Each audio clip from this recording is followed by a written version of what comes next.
Picayune Dreams is a top-down bullet hell roguelike with some of the greatest characters, psychedelic visuals, music, and story I've ever seen out of game, where you spend your time shooting fish and disembodied eyeballs in space while acting as a therapist to a genocidal rabbit. It was released back in December 4 of 2023 by three indie devs, Stepford as the lead designer and programmer, Andy Land who managed all the art, and Milky Possum for the music and sound design under the publisher Two Left Thumbs. Stepford is an Australian indie dev with some of their first works being in Newgrounds back in 2021 and some earlier projects on ish.io, with the oldest being Devastation Nation, but their oldest work was actually Bullet on Game Jolt back in 2016. It's clear by their track record that game development is one of their biggest passions, and the fact that they've recently announced a new game, Cadaver, to be released this year alongside Blight Helix is pretty exciting and clear proof of it. Now, before we continue, no, I'm not pyrocynical and I don't have thousands of dollars to fly out to the land of the spiders just to interview one person, and even if I did, I don't have nearly the influence to organize it in the first place. So it would be a good moment for me to ask you to please like this video and subscribe to appease my vanity, and comment to help this video spread and help my precious ego inflate. Andy Land, or Andres Guerrero, is a Puerto Rican indie animator who started off his career on YouTube, but his first video was actually a small film released in 2013 with his actual animations dating back to as early as 2015, both on Newgrounds and YouTube. It wouldn't be until 2020 where his art style would show its shift into that familiar pixelated look, which would incorporate 3D elements at around 2020. He's currently working on his newest game, Endocopia, completely independently, which in his latest video is said to be released somewhere this summer, so like and subscribe if you want a video for that. Finally, Milky Possum is an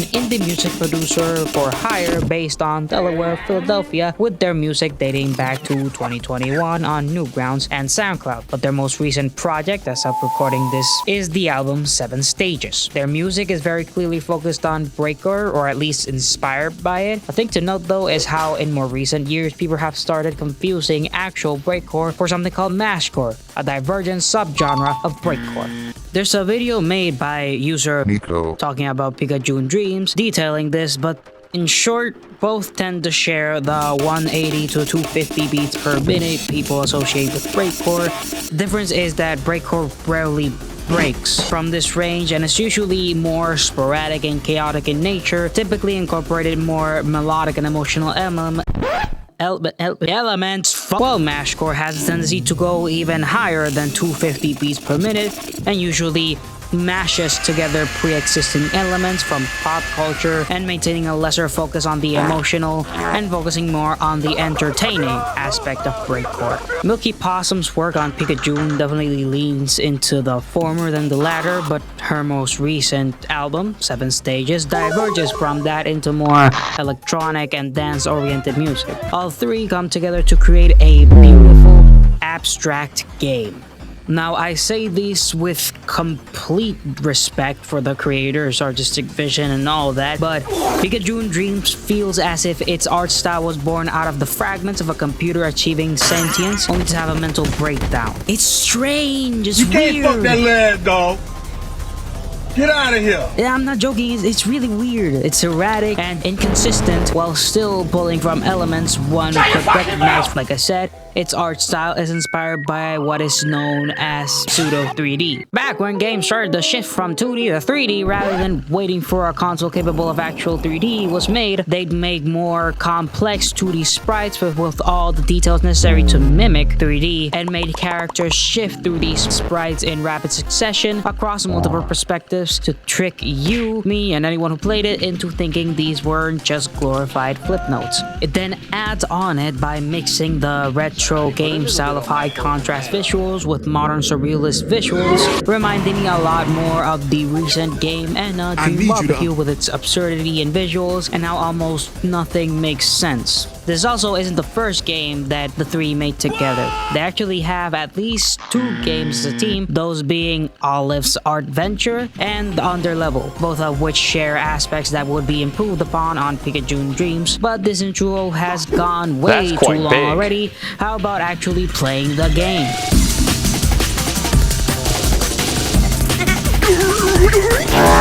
What the hell is this?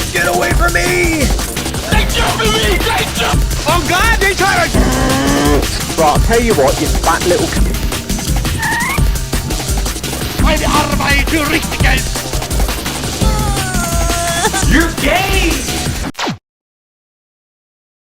You find yourself drifting across the stars, across the cold abyss of space, unaware of who you are and why or how you got to there, even how much time has passed.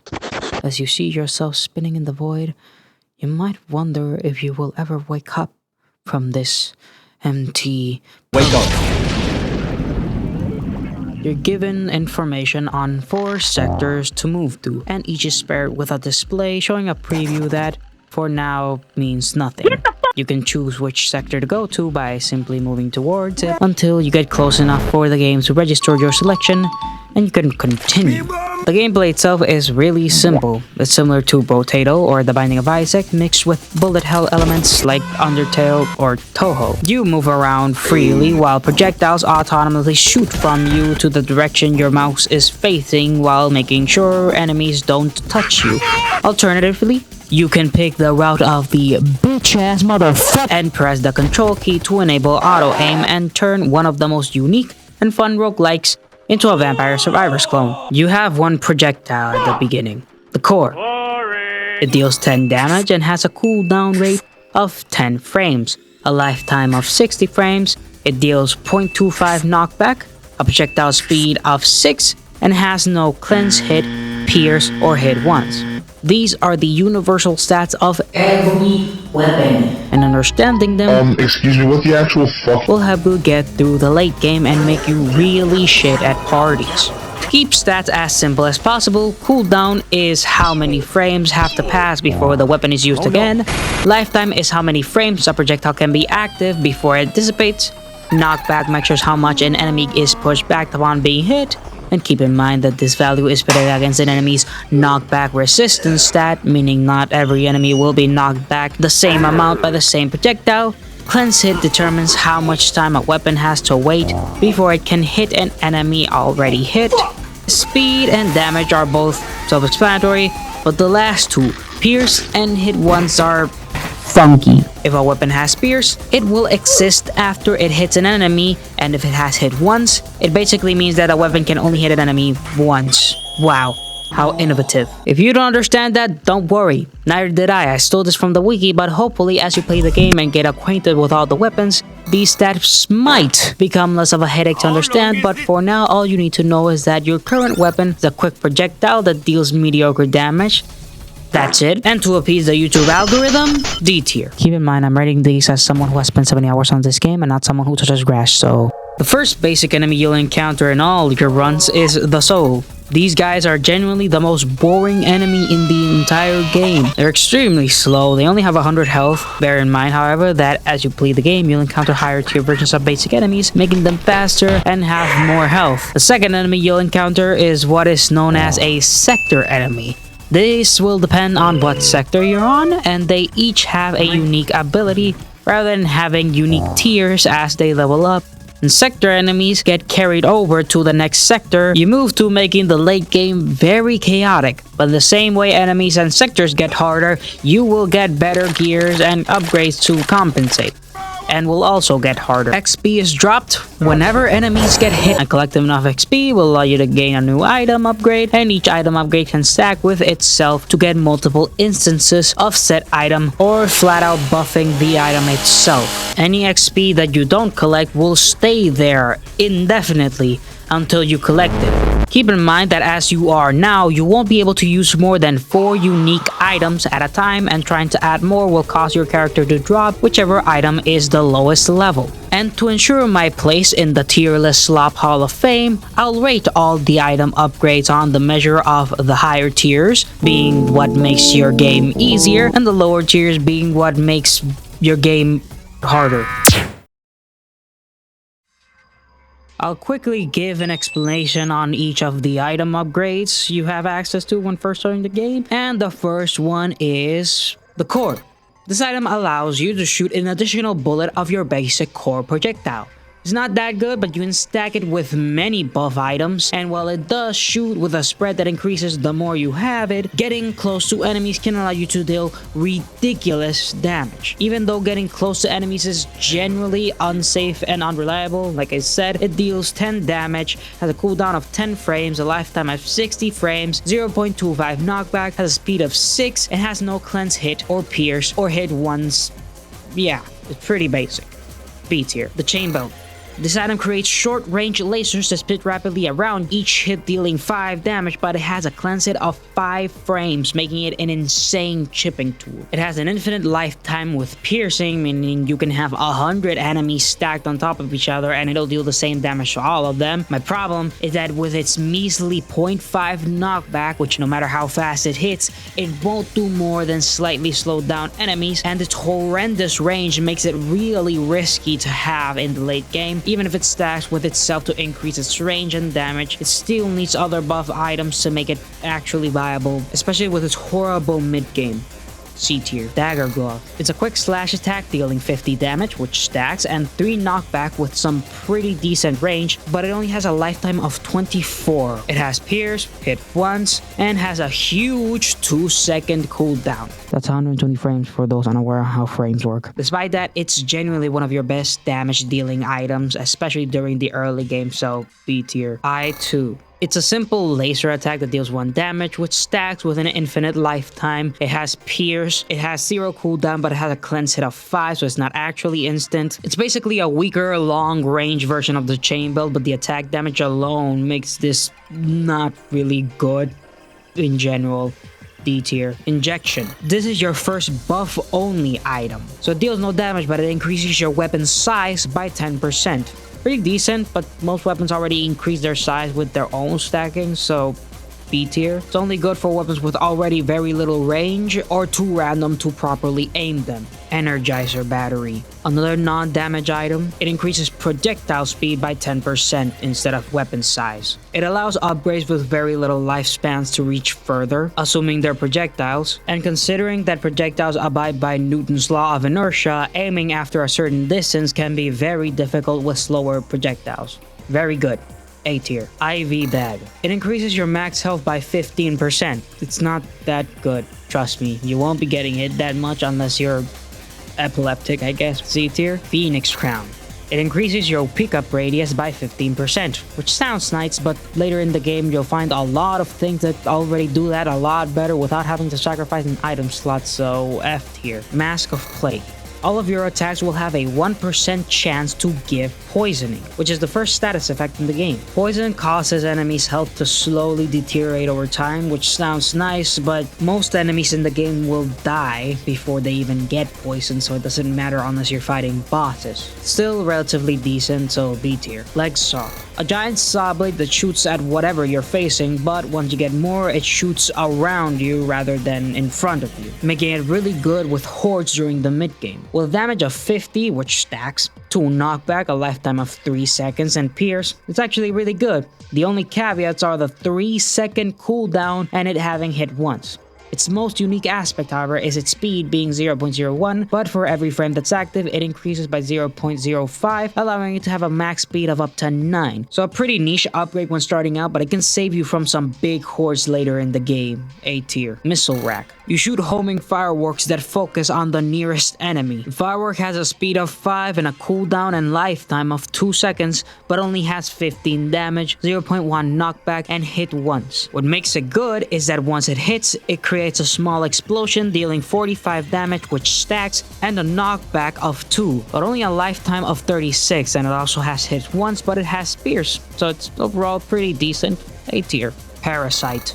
A small parasite runs to the nearest enemy at a speed of 6, attaching itself to an enemy dealing 20 damage, which stacks, but after that it deals an extra 25 damage, which stacks each second due to it having a cleanse hit of 60 with an infinite lifetime. It also has pierce and hit once on the initial attack, but not on the attack it does when latched. It's mainly good against bosses rather than normal enemies who die too quickly, but it still deals a heavy amount of damage. It's also extremely fun late game to have what can only be described as a legion of parasites under your command, but still it's far too situational. B tier. Yo-Yo Rack. It shoots a yo-yo that deals 30 damage, which stacks, and a knockback of 2, but it has a gigantic 15 base speed. However, this speed lowers for every frame the projectile is active. This also makes it technically the fastest projectile in the entire game, so it has an infinite lifetime, pierce, hit once, pretty decent in any case, but not that overwhelmingly glorious, I guess. B tier. Hunter's Bow. Shoot a homing arrow at a speed of 2 that deals 50 stackable damage and 2 knockback, and it poisons. It's a lifetime of 70, which stacks, and pierce, though it has a cleanse hit of 25 at 2-second cooldown. And the only problem is that unlike the other upgrade weapons, which create an additional instance depending on how many you stack, the Hunter's Bow will always shoot only 1 arrow, and the arrow always hyperfixates on one singular enemy rather than trying to spread the poison like it's syphilis, so yeah. It's a lot better as an extra tool for bosses rather than something you'd actually focus on, so upgrading it is generally not good and it's disappointing. Genuinely. E tier. In addition to all these upgrades, you also have these 3 circles at the top of your screen. These are black hole bombs. When you use a black hole bomb, a giant hole will appear around your character, insta-killing any non-boss enemies and giving complete invincibility frames throughout the black hole's duration. But what makes it genuinely unique is its ability to reverse the polarity of bullets. Bullets are the quintessential enemy projectile and they can't be destroyed, only dodged, but with the black hole, they'll orbit around your character and be shot at whichever enemy is closest, dealing 10 damage at a cooldown of 3. This is all fine and good, but there's also a lot to know about the enemies, starting with how you can determine which enemies you'll face with the sector preview. Sector previews give a myriad of information, and if you wanna get good, you're gonna have to learn to read them. Apart from how far the sector itself is, the image indicates what sector enemy is going to be added, which, like I said, will be carried over to all subsequent sectors, along with what tier the sector is, indicated by the skulls at the top.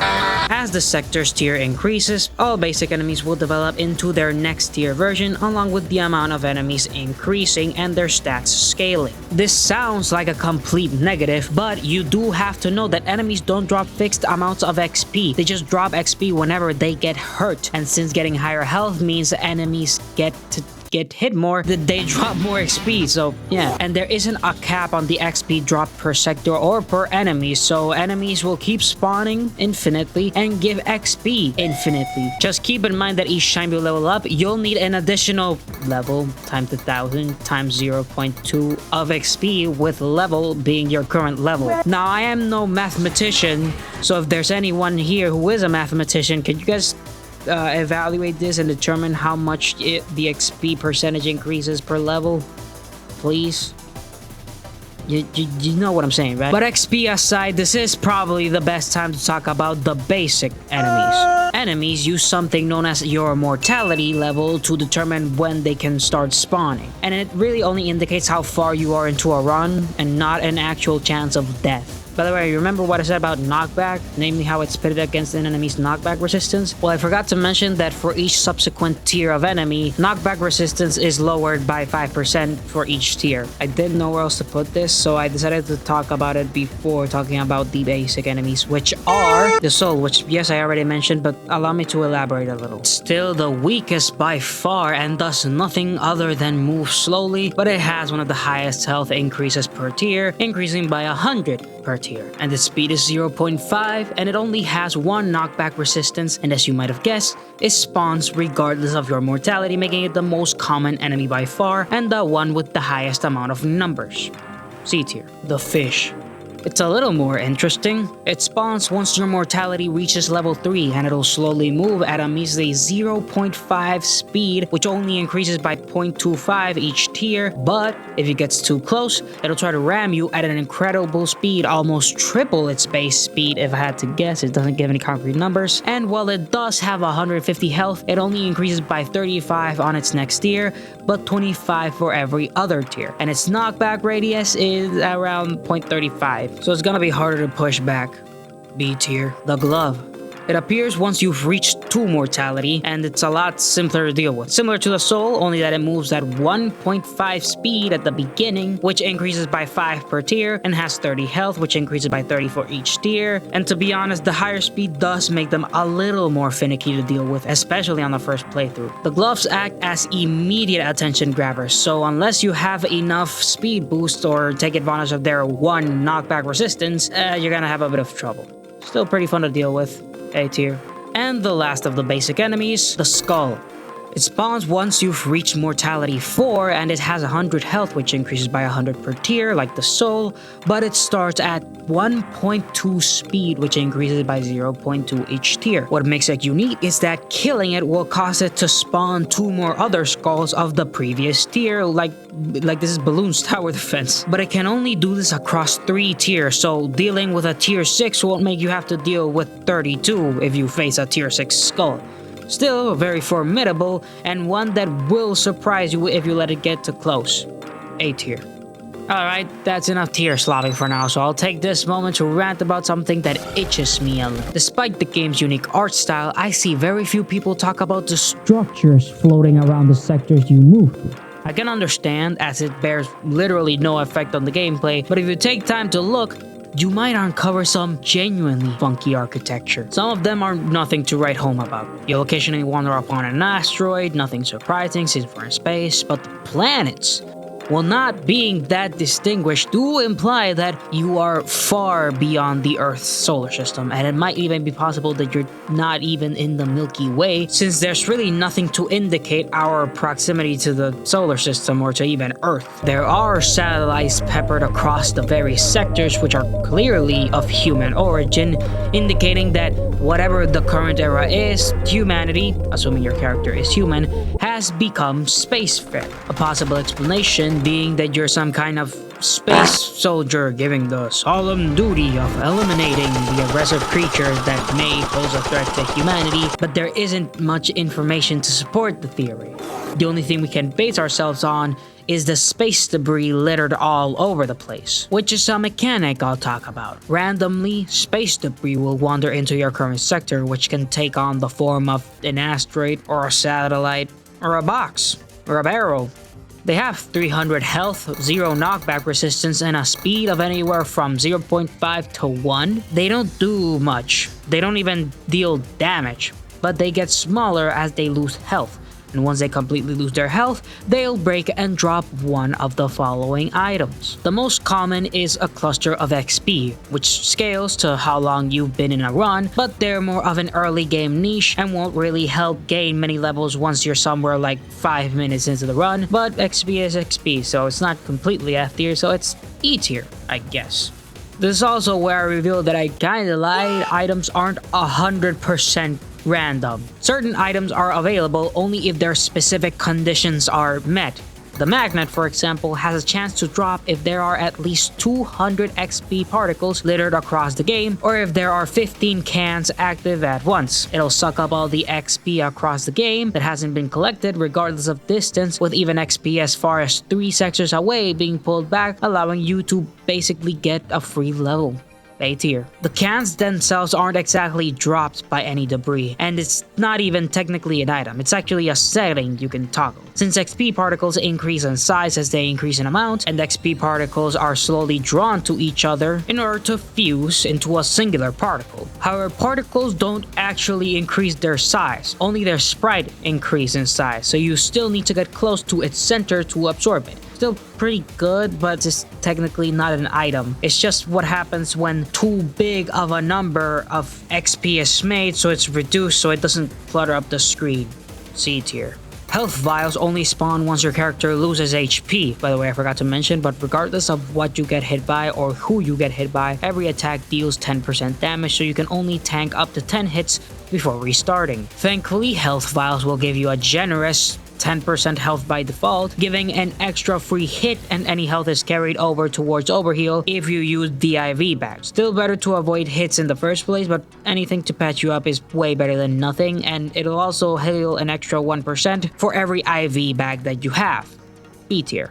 The black hole charge recovers for you any missing black hole slots, and as you can imagine, it only has a chance to spawn if you're missing a black hole charge. Sounds good, but black holes in general should be reserved for emergency situations, and there are many other ways other than debris to get black hole charges, so most of the time you're gonna have them refilled again, and it's preferable to have something else if you still have 2/3 of your black holes, so D tier.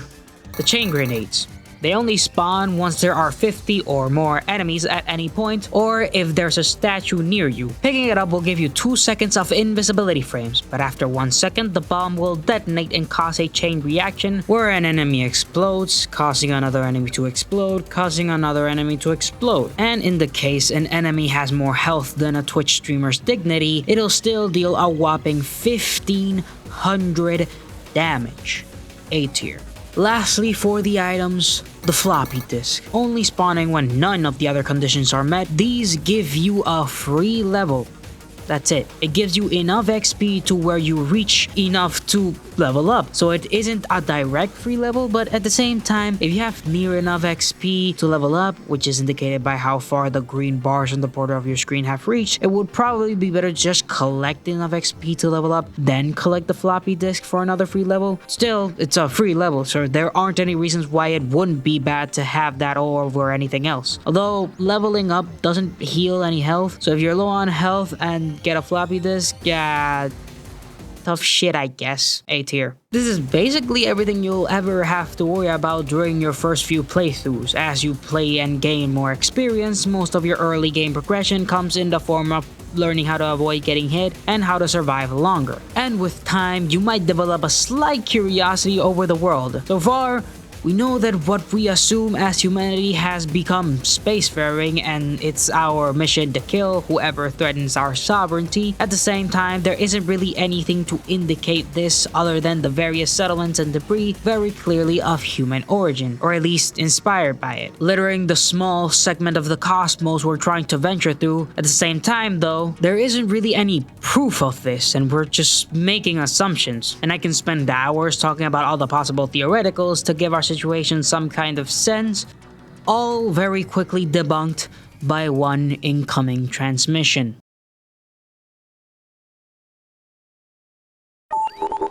I found you, Sil! I don't recognize you. Oh no! Did you read your mind as well? Are you able to clarify? There's no time! We have to find the carrots before they run away again! Carrots? Too late, too late! They're angry at you, Sil! You have to repent! You've been corrupted, Rabbit. Leave me alone.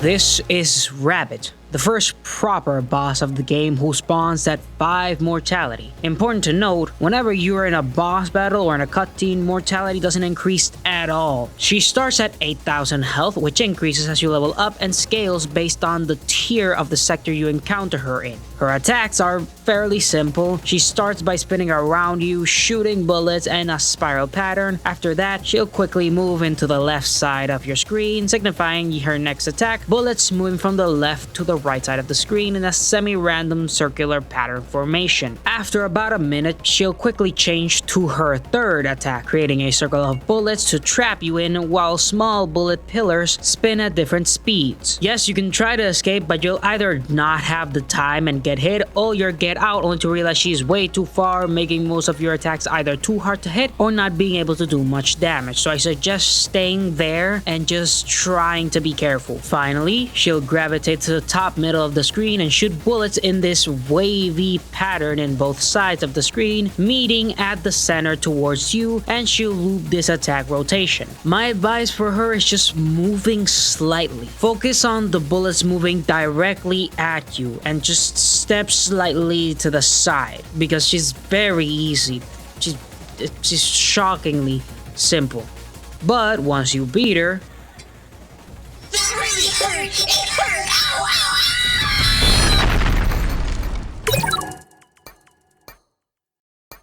now the boss fight itself wasn't all that bad. It was actually kind of fun, if upsettingly easy. B tier. The main item she drops that I want to bring attention to isn't the XP, which is always arbitrary, but the new item that can't be dropped by any debris or anything else. The USB stick. Collecting it will notify you that you've acquired a memory. Woo, whatever that means. It doesn't matter now, but what I do want to talk about is her dialogue. Firstly, she knows our name, our character's name, Sil. Not only through that detail, but throughout her conversation, it can be made very clear that the rabbit knows us seemingly to a personal level.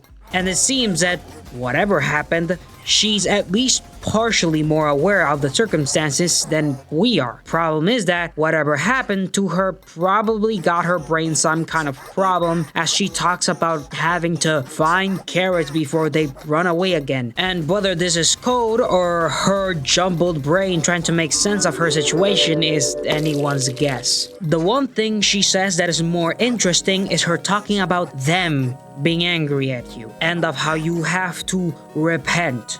There is the chance that she might be talking about the very thing that caused all of this, or at least one of the higher forces that could have caused this. Then again, she might be a complete schizo. Who knows? None of this really matters or makes sense, but we do get an indication of what Sil is trying to do. She talks about the rabbit being corrupted. Maybe this corruption is why we are fighting, or some kind of indicator of why or what we're fighting. This is still just speculation, but we do have some kind of indicator now. We actually have some sauce to cook with here. But right now, speculating won't really help with anything, and the only thing to do is keep going and see if we find anything.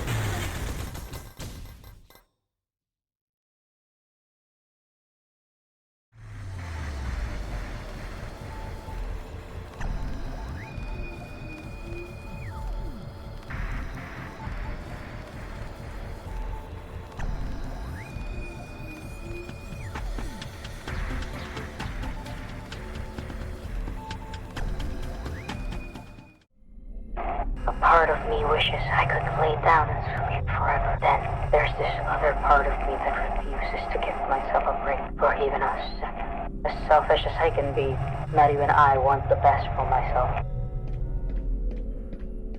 It's my journal. It is empty. If I did write something in it, it is not likely I would have remembered. There's nothing out there except infinite, endless space.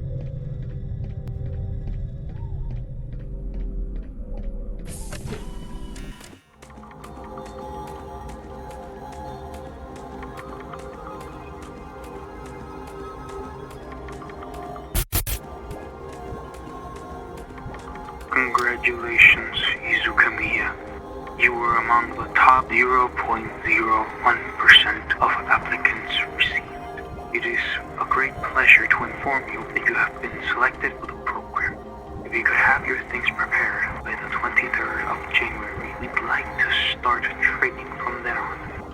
I'm sure you are aware of the risks and responsibilities you are accepting. Humanity thanks you.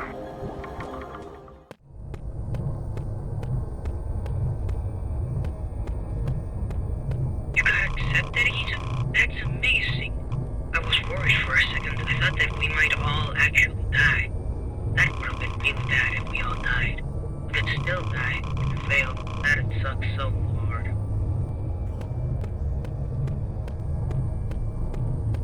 When I heard the world might end, I got really scared. When I found out they're assembling a team to deal with it, I was so relieved. Just paid off my car, and the real estate I bought has been taking off. You're so brave. I could never do something like this. Never. No matter who is in danger. They're getting people that can save the world? Thank God. I don't think I could have died happy if we didn't get to see the end of this baseball season. Go, Sludgeville Snores!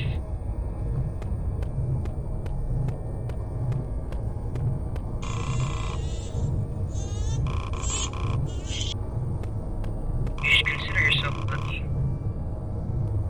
If we all die down here while you're up there, you'd be safe. The top 0.01%? My daughter. There really is nobody better. That's why you gotta do it, Izu. brother could learn a thing or two from you. I nearly hit him with my shoe when he told me he was too afraid to send his application.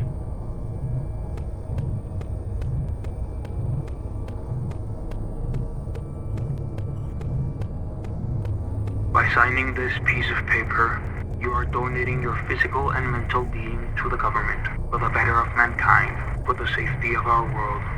We will do what is necessary to prepare you for the dangerous mission ahead of you.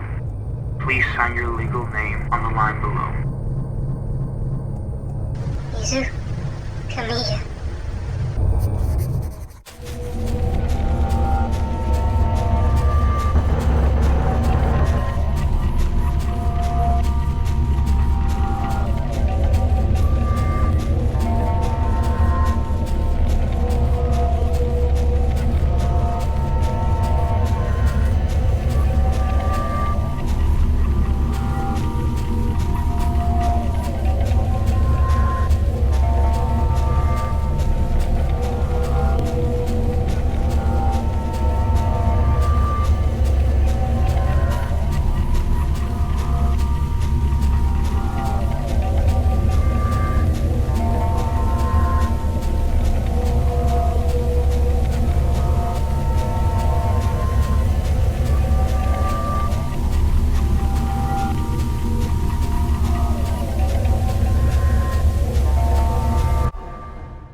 Acquired Mark V space helmet.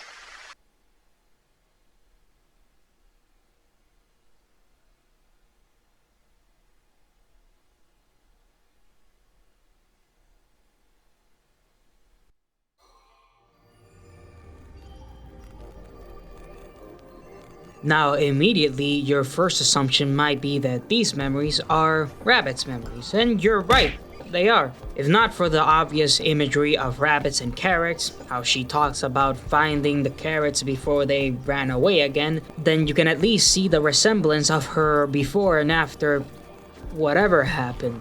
She has the same black hair, her facial structure, and somewhat similar body proportions. It's very clear that the rabbit is Izu Kamiya, and by the many interactions that occur on this cutscene, you can deduce very quickly that the general overview of what happened, or at least a fraction of it, is not great. Now, I know that I'll sound like an English high school teacher breaking down how narratively intense the way Shakespeare describes a character wiping while standing as a symbolic gesture of whatever the fuck, but just bear with me for a minute. Her name, Izu, itself can mean a few different things, but the best one relating to the context would be to lean on, to rely, to follow, and Kamiya being literally just Kami, meaning God, and Valley.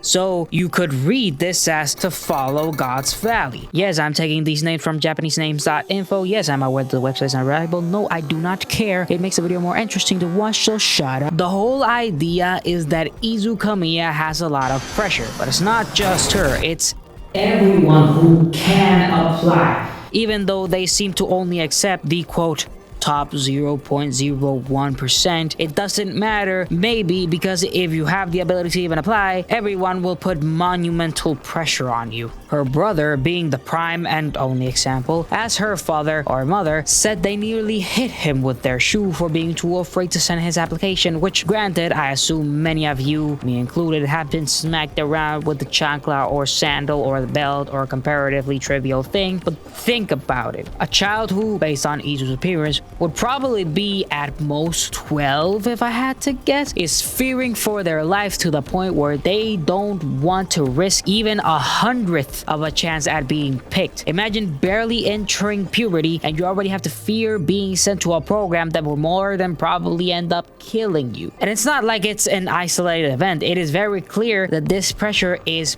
purposeful. It's only natural for people desperate for their lives to pressure others into doing things they don't want to do in the name of survival, but this situation is extremely unique. The entire world is at stake, and while we don't have concrete numbers, enough time has passed for the government to at least make a decently believable lie on what they know about the threat and how to, at minimum, convince us that they have a plan and even make a program to pick candidates to be sent to do what nobody else wants. fronts. There's also the chance that the government is pressuring its citizens to pressure any potential candidates to apply. Literally everyone talks to this child as if it holds the key to the survival of the human race, and if they fail, then they would end up fucking dead, I guess. Then it would be their fault for the less than 10 people we interact with, even going so far as to guilt trip them into being happy about it. How the mother or father or whatever family member they are is saying that even if we all die, she'll get to live on. Yay! It'll be your fault though. It'll be your fault. Which it's kind of fucked up.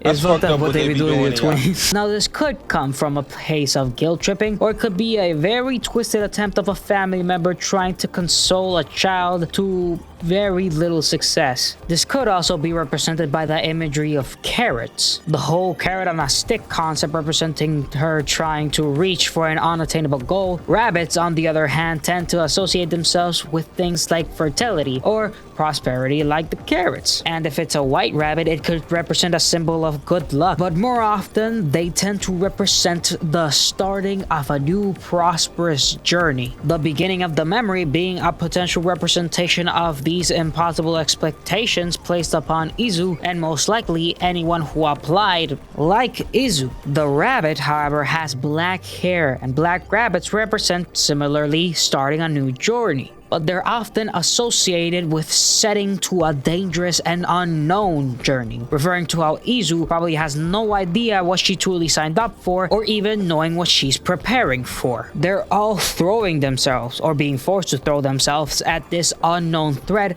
with very little expectation of coming back, and aren't even guaranteed to accomplish it, and that's genuinely unnerving. Literally everyone is pressuring these people who we don't know their ages, but they are being pressured to do this Sisyphean task with callousness and apathy, as if they have no other choice but to sign their entirety away in hopes of saving humanity. This shows itself on Izu's mind clearly by the end, as trying to go to the exit will just make it move away. And yes, I tried to move to the exit from the beginning, and all that does is it makes the exit move and you slowly get pushed away. You can't even move towards it. Only slow down how fast you move away from it. There was literally no hope for them. But there is hope for you. There is the menu screen. Yes, it took us how many minutes? Yeah. But besides that, we're gonna be ignoring most of it for now and go into the system start, which is where you start a new run. This would probably be a good time to acknowledge the red thingies across some of the sectors that I've been ignoring for the past couple minutes. These are sector modifiers, which alter a few of the conditions for that sector and only that sector. First is the paradox. Both your bullets and enemies have increased in numbers, but have gotten weaker. Very self-explanatory, double the enemies and only a slight decrease in cooldown, making you shoot faster. It's not that big of a deal, since in the early game you won't have much to worry about, and in the late game you'll probably be decked out to the point where it doesn't really matter. Plus it doesn't decrease how much XP each enemy drops, basically doubling XP. C tier. Heavy mass. Everything here is bigger and slower, including your weapons. To be specific, your weapons are 60% bigger while enemies are 150% bigger, but they all have their speed lowered by half. This is a strong indicator that modifiers aren't exactly an only positive or an only negative, as they simultaneously make certain things easier and other things harder. In this case, it's easier to hit enemies, but if you're surrounded, it'll be harder to avoid them, and you'll have little choice but to kill them before they get close or tank the hits. If you spec heavy into AoE upgrades, then you'll have no problem, but you might have a problem with weapons more dependent on aiming, even with auto aim. B tier. Shrinkage zone. Everything is smaller and faster, including your weapons. Monsters and projectiles have their size cut in half, but their speed is increased by 50%, so most knockback heavy items are practically divine, since enemy speed doesn't affect knockback, and the more time they get away from hitting you is more time you can spend killing them. apart from that, it just makes things a lot harder to read and will disable any epileptic players from playing this game. Genuinely headache inducing, so try to have some AoE upgrades so you can have some way of not having to look at the screen while fighting. Unless you want to have a migraine trying to aim your weapons. D tier. Dynamite crate. Someone left a crate of dynamite here and the creatures grew hungry. Whenever a creature dies, they'll create a small explosion dealing around 50 damage against other enemies and around 10% to you. Basically, any melee build will be completely useless unless you have enough size modifiers or just really want to embrace your inner his shot. Not as bad as it sounds though, since explosions aren't really that big. So B tier. Wispy parasites. Wispy parasites have infected them since they were young. Each time an enemy dies, they'll release a wisp. These have an HP of 150 and a speed of 2. I think the wiki doesn't really give any concrete numbers and I'm not smart enough to data mine the stats. They aren't that bad, but if any enemy dies next to you, you won't have much time to react for the wisps, making them more of a gotcha enemy than anything. If left unchecked, they will absolutely swarm you. Just try and avoid getting close to enemies. Something to note, however, is that skulls will drop wisps each time they subsequently die, so be extra careful with them. But if you have a bomb, wisp will spawn, but will still die a few moments later by the bomb, essentially perpetuating chain reactions bombs. So there's that. They do drop XP, so you could say it's just more XP, but honestly, I wouldn't say it's that worth it. D tier. Horrifying Undying Force. An undying, horrific force patrols the area. This introduces a new temporary enemy, the Horror. It has a speed of 1, making it the slowest enemy in the game, but it has no health, because there's no way to kill it. And if it touches you, it's an instant game over, regardless of how much health, or how many health upgrades, or defense, or whatever you have. The only saving grace is that once you beat the sector, the Horror won't spawn anymore unless you get a second sector with the modifier. It's not that hard to avoid, but it's still a very, very, very big distraction. You really have to be careful. E tier.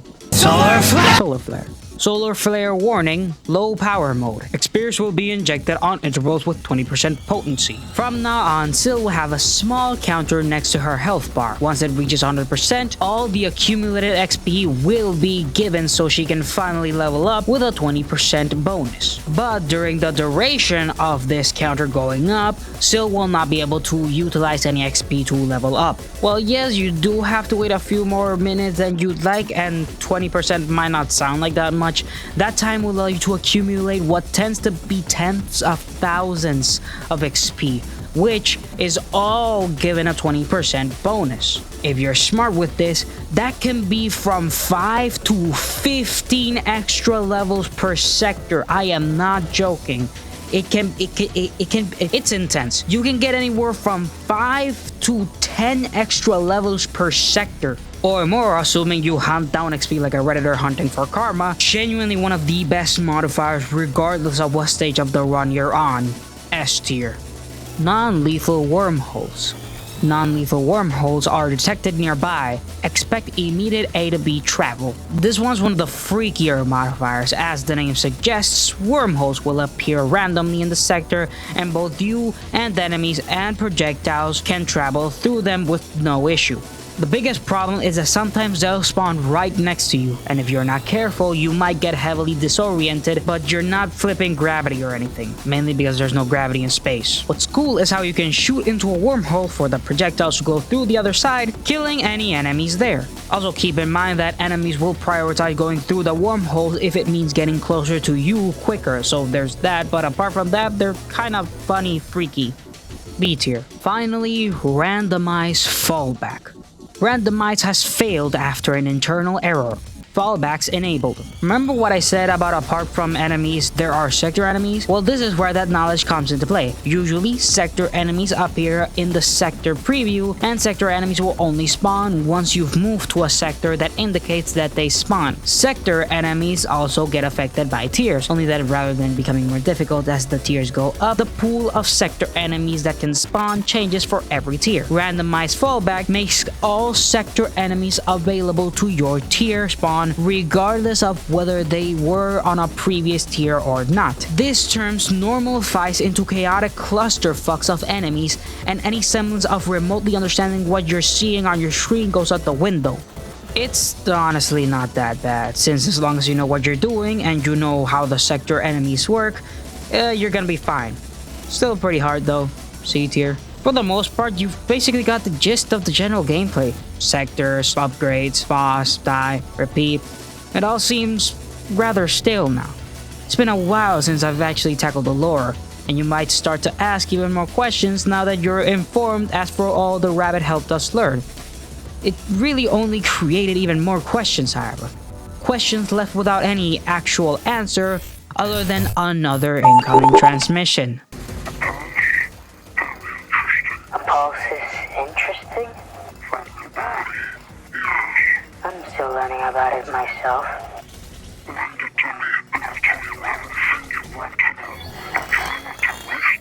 You're welcome to try and take it from me.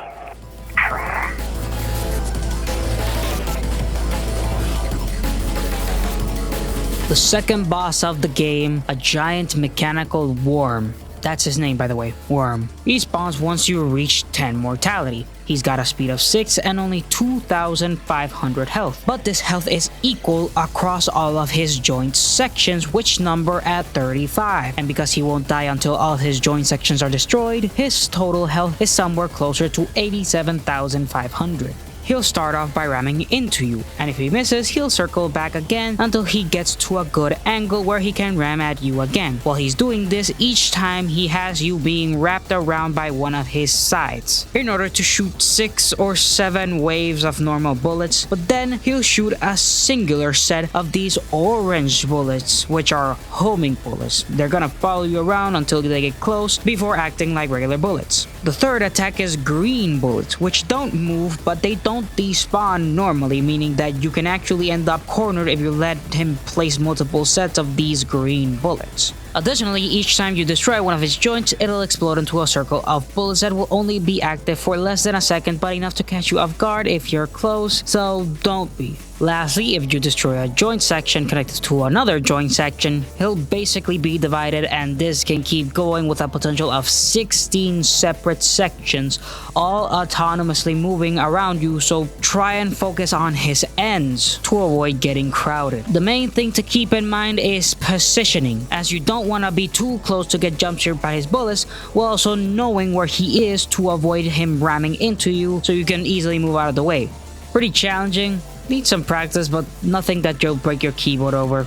C tier. That's basically it. Once you learn the boss, he's just another annoying thing to deal with, but once you deal with him,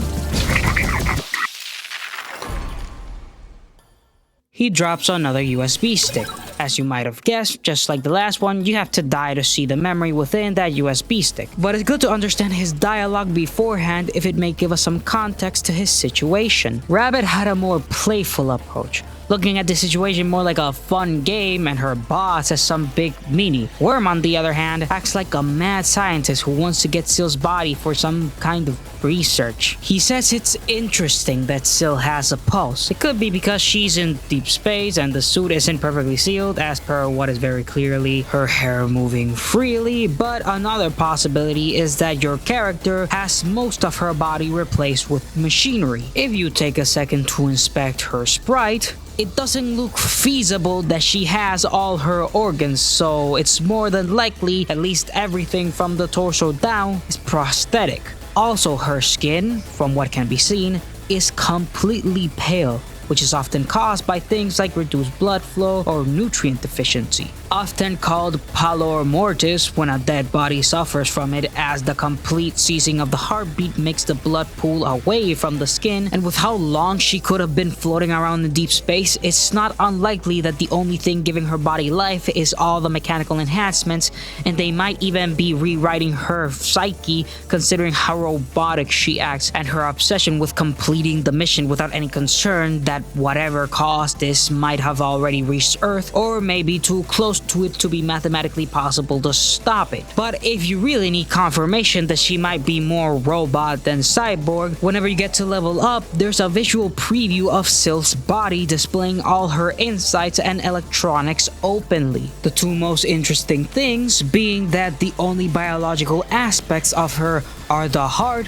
which is supposed to be on the chest, in the red containment sphere at the center of her body, and her brain, which, depending on the graphics you get, might end up being overshadowed by them, as if it's just a motherboard getting all kinds of cables and thingamabobs connected. The most terrifying aspect is that, unlike our determination at minimum, that everything from her torso down is prosthetic, everything is prosthetic, with the only two non-mechanical things left over, like I said, are her heart, her brain, and part of her skull. It can also be noted from her interaction with Worm that this change might be recent, as she says she's still learning about her body, or she could be suffering some form of amnesia. Whatever happened to her was too soon for her to completely adjust before whatever caused her to go full Among Us happened, or her memories might be partially or completely wiped off, and like a machine that's turned on for the first time, she needs to calibrate her body to fulfill her mission. Thankfully, we can determine some amount of these things with some level of certainty, but before we can start clearing any of the curiosities of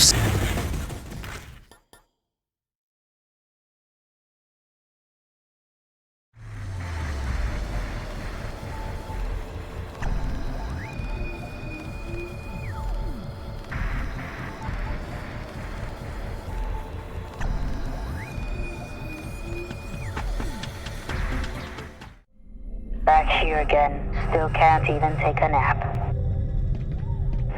Still nothing out there. The journal is still empty. I'd write something down, but who knows if I'll be back here again. Hello, Matthew. Just wanted to reach out and touch base since you've been struggling over these past few days. Due to the position we and the rest of the government are in, this is your first warning. We have scheduled an appointment for you with our team of biomedical researchers to look into pathways forward. There is only so much time and resources we can delegate into one person, so we'd like to see a significant improvement in your score by the end of next week. If your credibility fails to increase, it'll be your second warning and we will look into other options. Should nothing come of those either, you will receive your third strike and be kicked from the program. Once you're kicked from the program, we will generate a bill and payment plan for all the resources you've utilized. You will also not be eligible for the monetary incentive we originally offered. If you have any questions or concerns, don't hesitate to reach out. Dr. Amon. I leave my wallet here. Not like I'll be leaving this site today. I'll need to do my washing soon. I've just been so busy these last few weeks. I'm doing the best I can. Maybe over the weekend I can leave to get something more comfy to wear.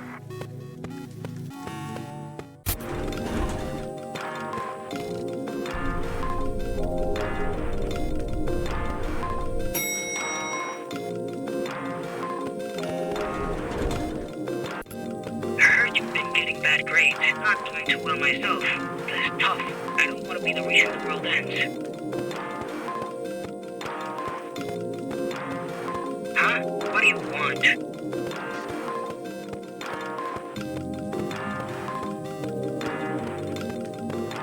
It should be me who's getting punished, not you. I'm the failure of the group. They might have sent the message to the wrong person. Matt, please don't tell me you're dropping out. I'd seriously die. I could try talking to them for you, Matt. The whole situation is crazy as it is. Don't do anything stupid. Be safe, Matt. That'll be us soon.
Mark V space helmet.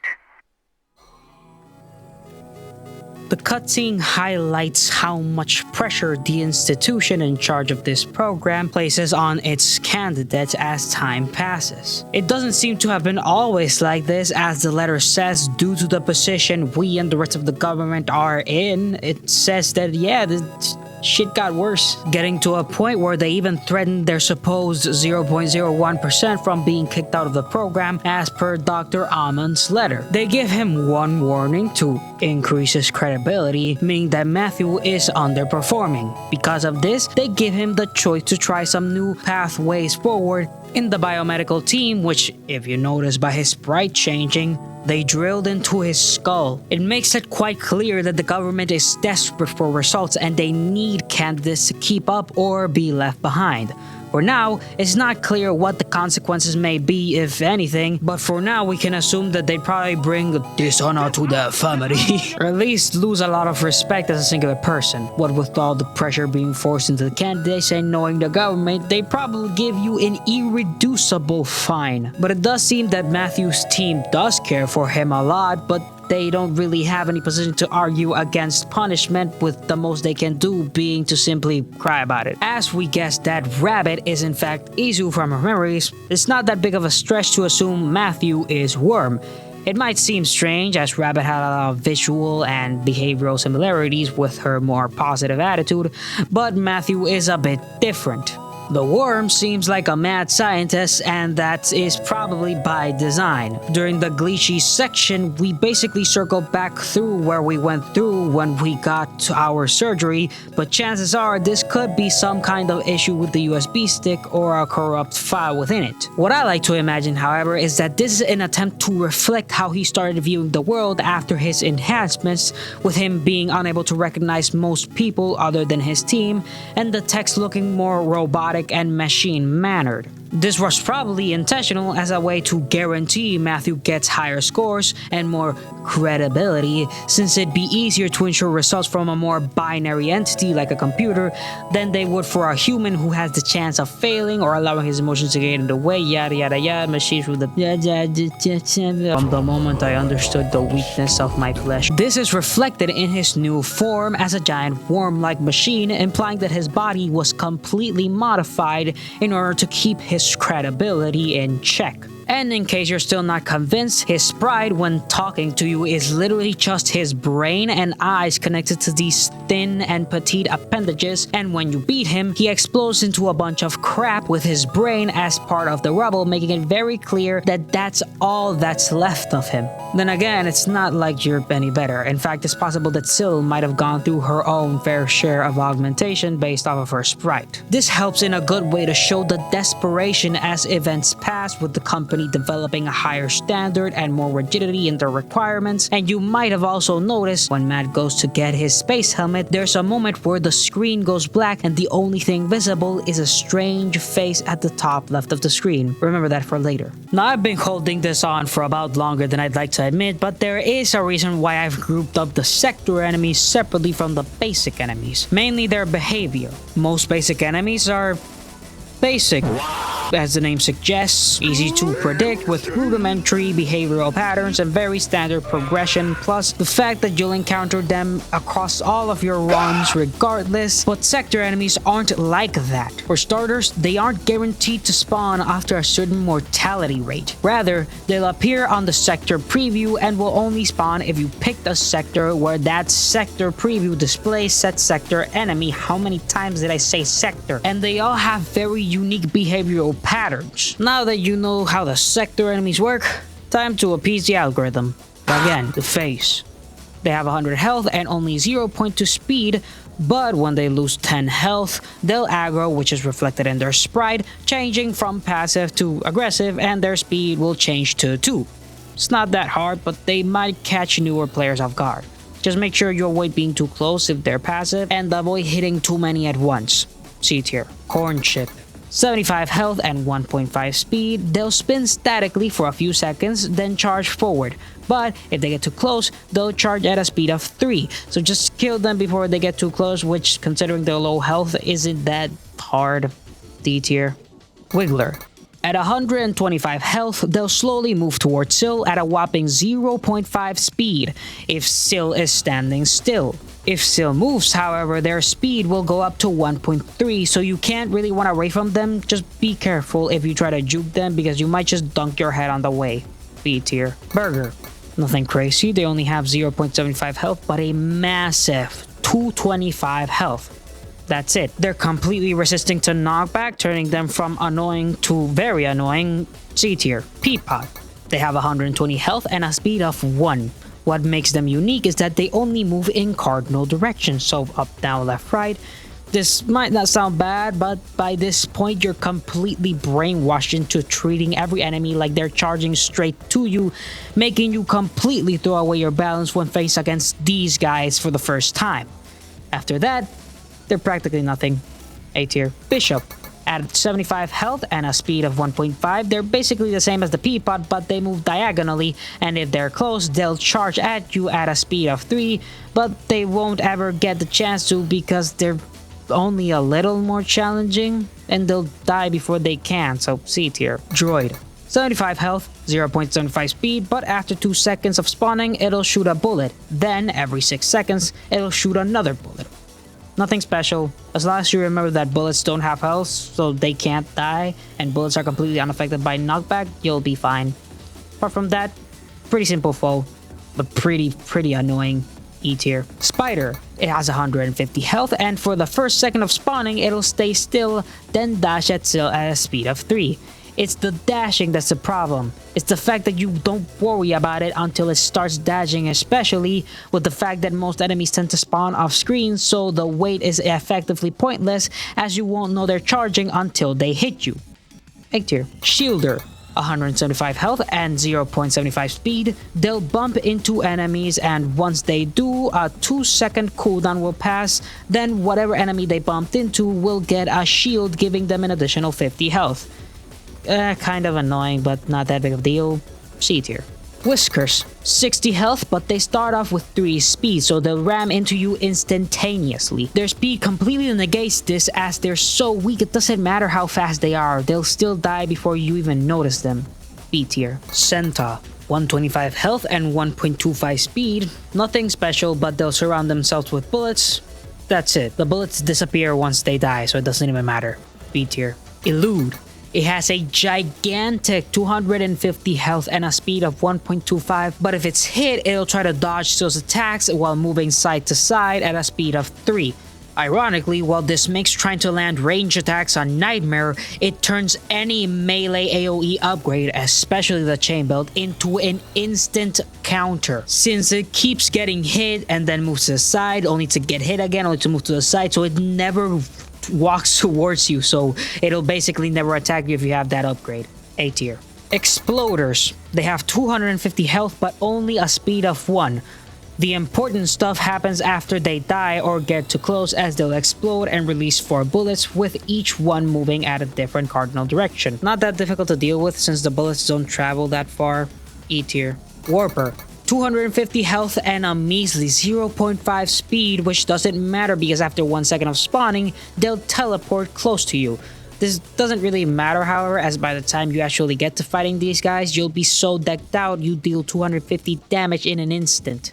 C tier. Wisps. Only 50 health but a staggering 1.75 speed. On paper, it doesn't sound that bad. It sounds like a tier 1 to 2 enemy, right? Except there's a slight problem. Number 1, whenever they group up, they'll boost each other's speed and health up to 3 times. And I'm convinced they have some kind of spawn multiplier, making them outnumber every enemy put together by a factor of 9. Plus, they're extremely sporadic and unpredictable in their movements, making dealing with them a nightmarish task, especially with how small they are, making them really easy to be lost in the haze of battle. F tier. Fuck these guys. Sniper. They're basically droids, only they have 250 health and 1.25 speed, and when they shoot bullets, the bullets will speed up over time, so be extremely careful unless you wanna be JFK'd. E tier. Lob. 250 health and a speed of 1.5. All it does is shoot bullets around itself, so don't get too close. That's it. Again, they don't travel that far, so B tier. Finally, Lydian. They have the highest health out of all other sector enemies at 300 with a speed of 1.5. Whenever they get hit, they'll teleport to the opposite side of where they were in relation to Sil. It's not too bad, a bit of a mind bender. That is until you notice that they teleport even without getting hit, because every 20 frames they have a chance at teleporting. D tier. More annoying than difficult. This marks literally every non-boss enemy you'll face across the game, and before continuing with the tier slop, I'd like to talk a bit about the enemy designs themselves. First of all, they're a shit show. Not in a bad way per se, but it's strange the lack of consistency in the enemy designs. You have weird amorphous blobs, fish, robots, dismembered hands and faces. It all seems on the surface level like senseless randomness for the sake of it, but they do share a very small amount of similarities. Mainly the weird texture they carry. Even through the pixelated filter, you can still notice an almost clay-like structure to themselves. And they're always in motion too, not in how they chase you down, but how their idle animations have some element of swaying or twitching to them. Now I'm not gonna go and go, oh, it looks like they're suffering or they seem to be forced to. No, they're just random shit. They look more like they stole a bunch of fent-laced caffeine and snorted that shit up the ass. What I do want to know is how during Matthew's cutscene after getting the surgery, you can notice how during what can be presumed to be a hallucination, you can see elements within the cutscene warp and change into some of the game's general assets, most of which include the enemies themselves. There is the chance that, similarly to the bosses we've seen, the regular enemies are people, or at least distorted objects, changed in a more extreme way to how the bosses were changed, but I'm more inclined to assume that it was the other candidates and personnel sent there to deal with the thing that's set to destroy Earth. I say this mainly because when you go to the cafeteria a second time, the only things that shift and alter themselves are the other candidates, except for those from the team Matthew is a part of, one of which became a boss, and we can assume all others do too. Even then, trying to talk to them only delivers the same distorted code text that we don't know if Matthew can even understand, all except for one person.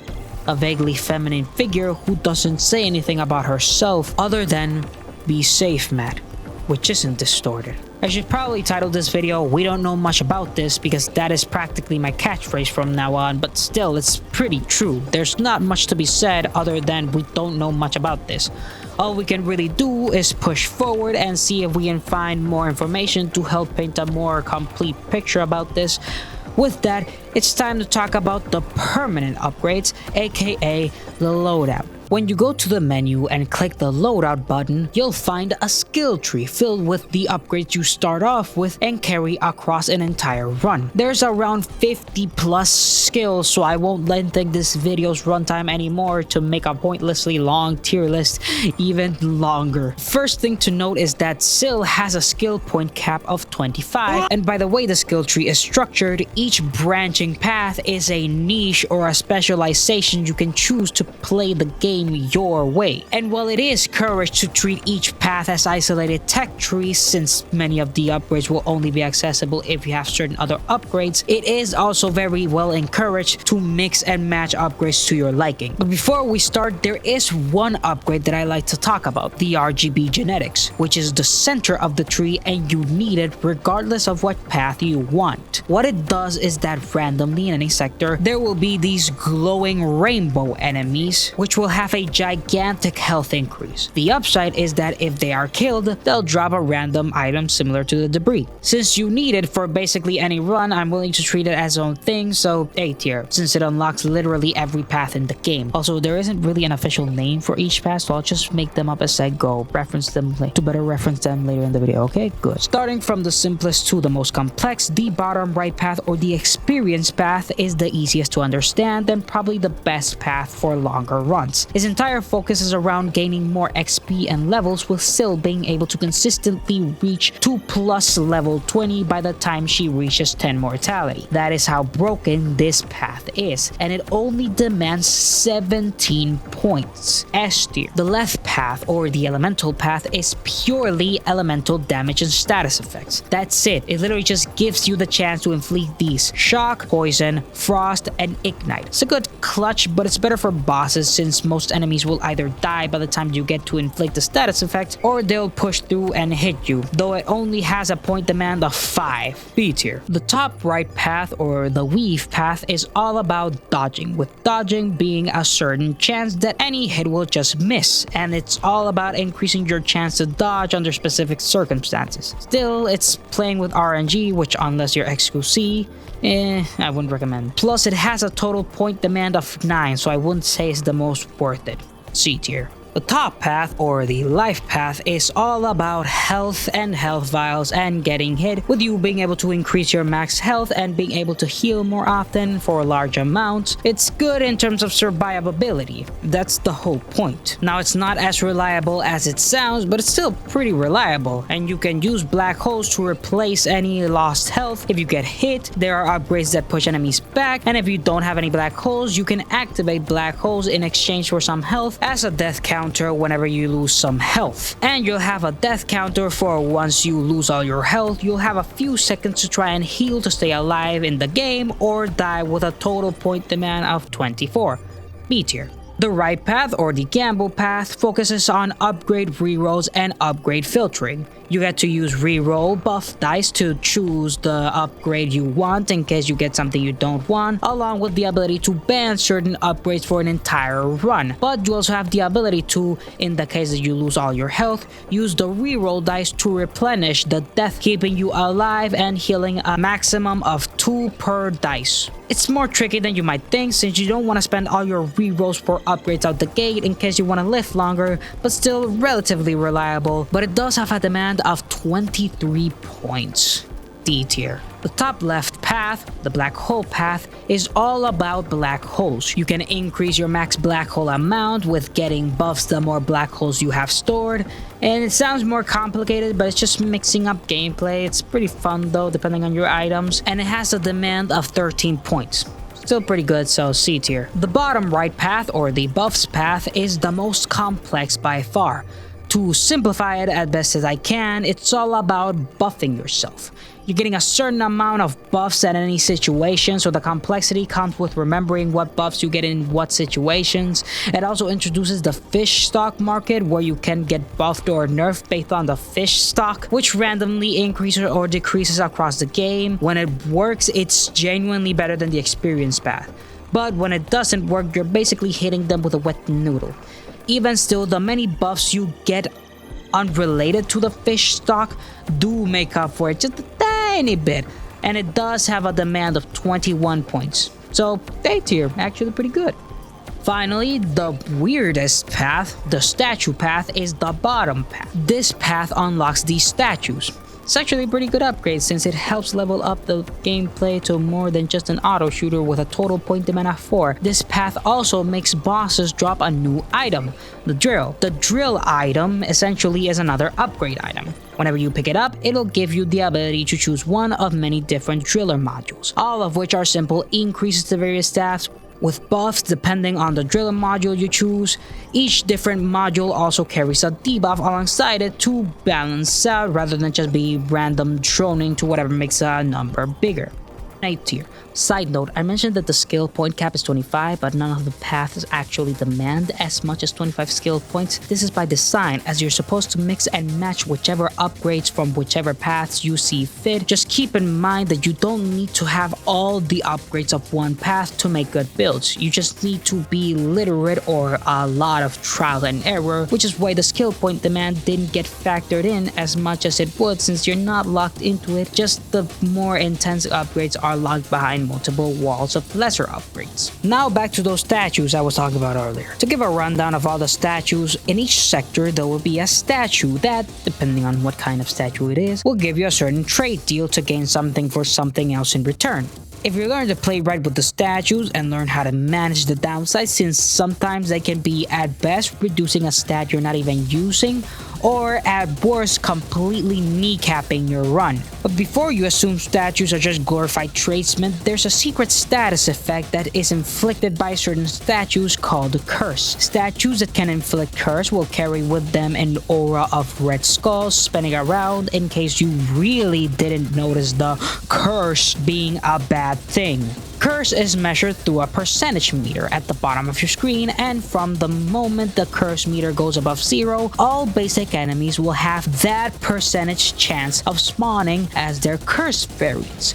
Cursed basic enemies are more extreme versions of themselves with no real change to their behavior but massive increases to their base stats, so I'll put them all one tier below their regular version. Keep in mind that the curse meter doesn't calculate how many of the basic enemies will be cursed, but the chance each basic enemy has individually of spawning as cursed. It might not sound that bad, but with how many basic enemies spawn in any run and with how much they are, even 5% can shake up your runs dramatically, so bear that in mind as I rate the statues. Now for the statues themselves, keep in mind you can only have one statue per sector, and so I'll rate them in relation to what they give when compared to other statues. So with that, the statue of Berserker allows you to increase a random stat by 6% with only one use per statue, and it'll increase your curse meter by 1%. Curse is simply that bad, so unless you're willing to test yourself, I wouldn't. E tier. The Statue of Consequence gives you a floppy disk per use with a total of 4 uses, but the consequence is that the following boss will have an extra 10% health and 10% extra damage per use, so if you're not careful, the next boss you face will quite literally two-shot you like this is Silksong. D tier. The Statue of Desperation deals 10 damage, but you get a random pickup item with infinite uses. Since it's pretty easy to heal yourself or circumvent lost health in this game, B tier. A quick aside, random pickups aren't as random as you might think. You can actually see the items switching between, so if your reaction speed is fast enough, you might be able to actually choose what item you want. So, the Statue of Discipline. It takes away 1 black hole and 1 upgrade item slot, but in exchange, it increases all stats by 5%. It only has 1 use though. Unless you make a build specifically with 1 or 2 items, it's not worth it.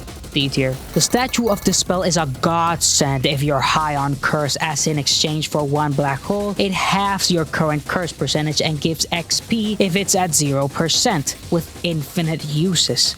B tier.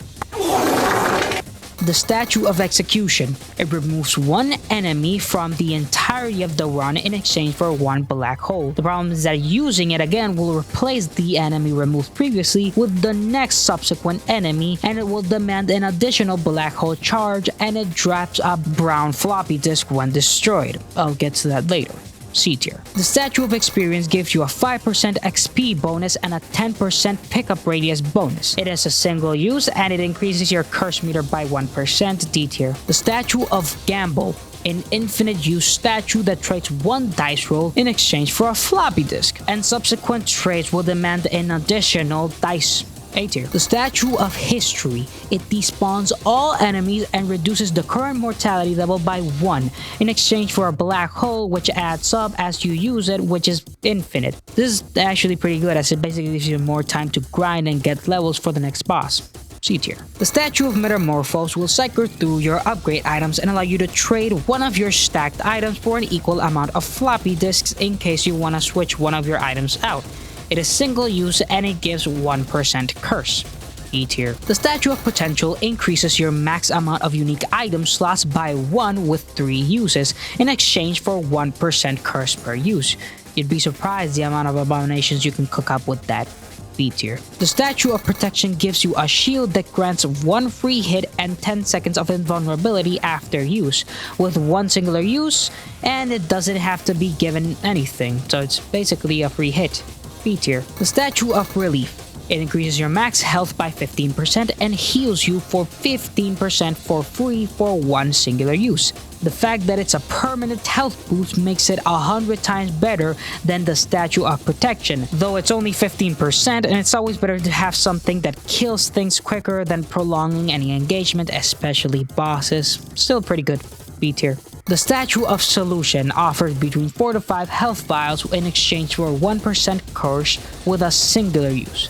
It's good as a late game option if you're really low on health or if you're running the health build, but it's very dependent on other factors, and the whole curse thing just really drops it off. D tier. Finally, the Statue of Trade. In exchange for a black hole, the statue will quickly rotate between a floppy disk, a health vial, a magnet, and a chain grenade, and a dice with infinite uses, and the amount of black holes doesn't stack. Since it rotates, if you're careful and fast enough, you might be able to actually pick what item you want, but it's very finicky and not easy enough to bring it any higher tier. Still better than most statues in my eyes, so A tier. Remember what I said about breaking statues? If you get a chain grenade and blow it up next to a statue, the statue will be destroyed, leaving behind a floppy disk basically for free, but it'll give you 0.25 curse regardless of if the statue gives curse or not. And there are two exceptions that I'll circle back to later in the video. With that, I think it's the best time to talk about the new incoming transmission.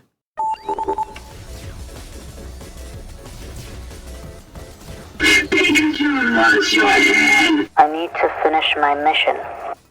I'll just knock it off and take it to her myself.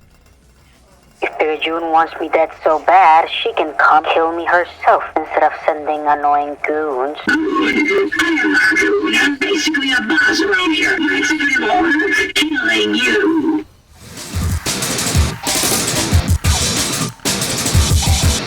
Biker is the third boss of the game and is also the simplest. For the most part, he'll chase you down with his bike, and unless you have speed enhancements or stunning abilities, you can't outrun him. But his steering speed is like a wooden boat. He has a standard health of 40,000 and he'll stop periodically, which indicates he'll make a stationary whirlwind of bullets, or that he'll prepare his bullet dash attack where he'll dash towards your direction in a straight path, leaving a trail of green bullets 5 times, then going back to chasing you normally. Once his health is at around a quarter of its full health, he'll make these lunge attacks where he jumps out of his bike, making it to go in a different direction while sending his body towards you. This is one of the more annoying attacks as he can't be dealt damage to himself. Only his bike can be dealt damage, if you understand what I'm saying. So you have to be careful when trying to avoid his attacks and still trying to hit the bike. Especially when he goes back to his bike only to launch at you again, and it's annoying. But he'll circle back through his attack pattern eventually. Keep your distance and be careful when trying to juke him in case he dashes or starts lunging at you, as he's surprisingly tricky to predict. C tier.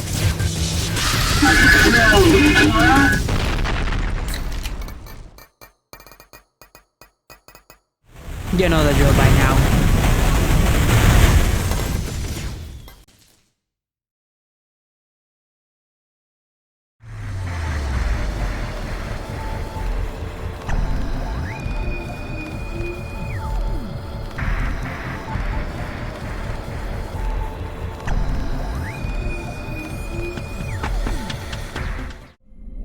Again, I'll have plenty of time to sleep after the mission. Being inside is nice after all that chaos.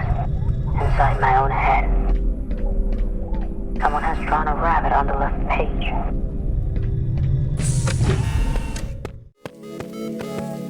Can't be stuff working out now.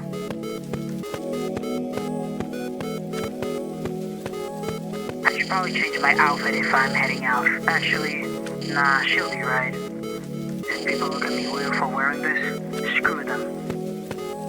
Acquired Harley's bicycle. I'd wear sneakers, but last time I wore them out in the rain and they got destroyed.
last few years, the world ending doesn't surprise me in the slightest bit.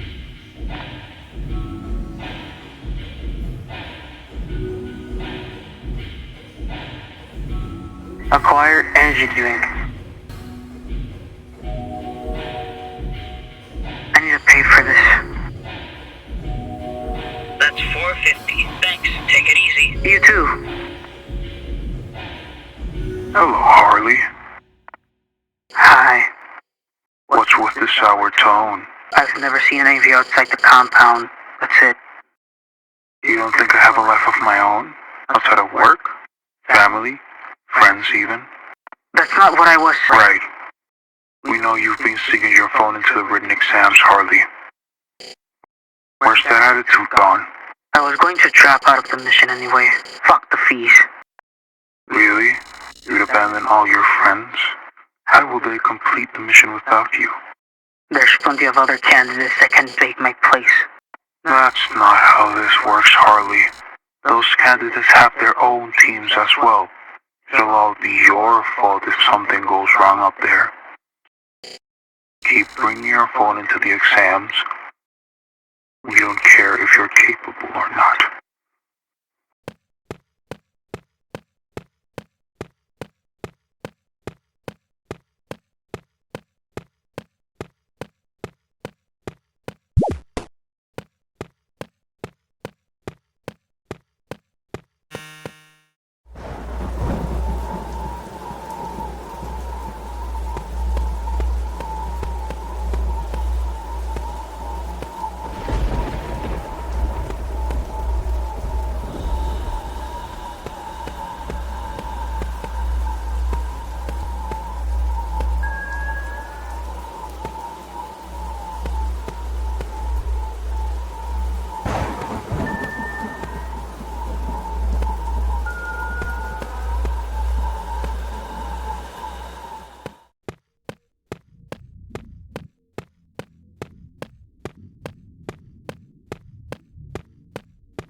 What's wrong, Harley? You look ill. Yo, what? We were trying to scam the vending machines. Are you alright? I didn't know you were heading out, Harley. We would have gone with you. We're gonna save the world. Right? Yeah.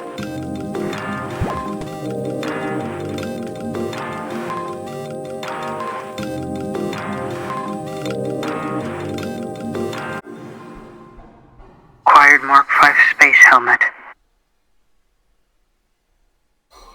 This cutscene shows us, in case you were somehow still not convinced, that the bosses are all very clearly members of the institution and, it seems, members of the same group as well. By the way, my throat is dying, so sorry if I'm starting to sound raspy. But even with that, they're still trying to make the candidates seem like the bee's knees. So what happens is these kids are forced to do rigorous exercises, take huge punishments, and be forced to become, metaphorically, machines while simultaneously having all the world depending on them and viewing them as heroes. This is obviously a case of abuse in all accounts, but at the same time, we have to remember that the entire world is at stake. The question then goes from why are they treated like such filth to does the youth and lives of a few hundred or thousand children matter in the face of complete global extinction? And when you do the math, no, it doesn't. Sorry. For as much as one would feel sympathetic for these kids, if you are in the same situation as the bystanders, would you care that they are emotionally and physically abusing children into becoming the perfect soldiers in order to save all humanity? Would you still be fine with it if one of those would be your children? The truth is, yes, you would be fine with it. And yet, despite everything they're doing to ensure humanity's survival, there is still that small glimmer of doubt. Are they gonna save the world? So far, we've actually been able to produce a more comprehensive timeline than what you'd think and some of the nuances within the corporation's response to these cosmic threats. how this affected the candidates, the way the public reciprocated the government's worries, and some small insight into how this trauma is reflected on the characters themselves. And while I could go on another pretentious rampage over the symbolism of bikers' memories, a lot of what I'd say has already been said like 14 times across this video, so I'm gonna shut up about that. Now, to break up the cycle, I'd like to talk about a few of the niche mechanics I failed to mention. First off, you've noticed some of the footage being sped up and having an increased contrast. That's not me editing it, that's a feature. If you get bored going through the early waves over and over again, you can press the Q button to enable speed up mode, which doubles the game's speed, but what's weird is that the soundtrack itself doesn't actually get sped up, rather it gets distorted as if it's changed to sound like it coming from a VHS, which is actually pretty neat. Anti-lag is a simple function meant for lower-end hardware or when the amount of stuff on the screen grows too high to mainly a steady FPS, which will in turn erase certain things like explosion particles, hit effects, simplify XP, and other things to make things run smoother. That was just a quick aside, but there's very little for me to talk about now, so let's just move on to the next incoming transmission. I'm just the worst. I'm the absolute worst. Excuse me? You still haven't forgotten me, have you? I can tell by the look on your face. This is the first time we've met. You're such a terrible liar. You're trying to mess with my feelings.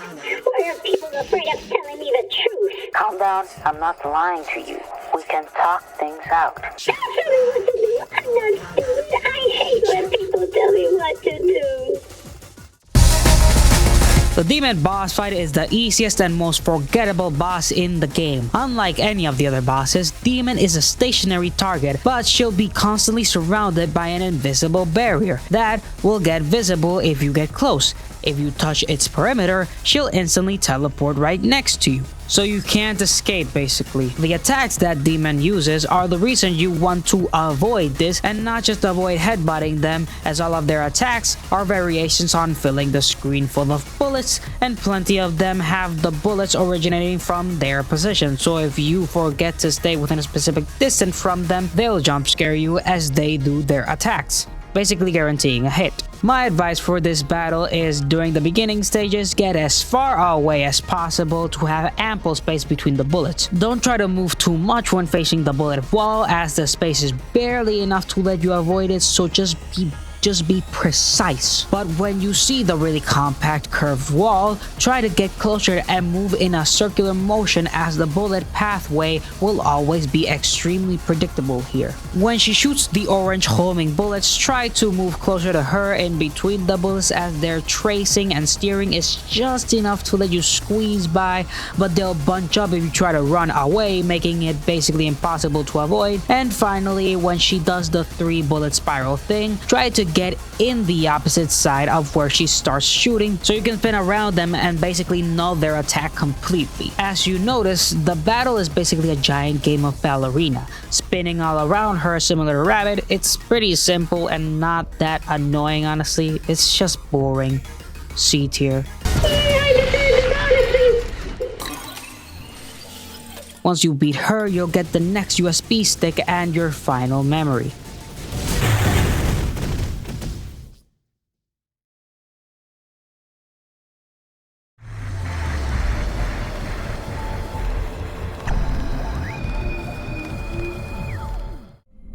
I'll be able to sleep very soon. Picayune is waiting. Someone has drawn me really muscular and flexing.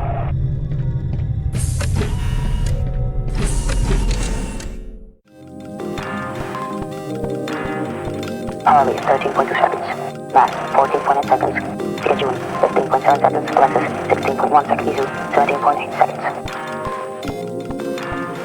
Are you gonna ask Harley out? I didn't know you were interested. Does anyone else know about this? I'm not sure. Picayune, right?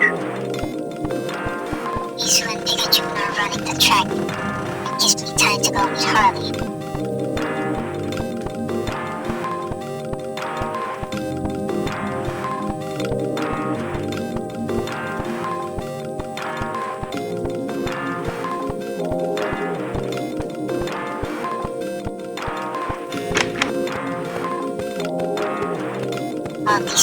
someone special who did things nobody else could. If it wasn't for Harley, Pikachu, Isu, and Matt, I would have left a long time ago. Harley went to the lava run this way.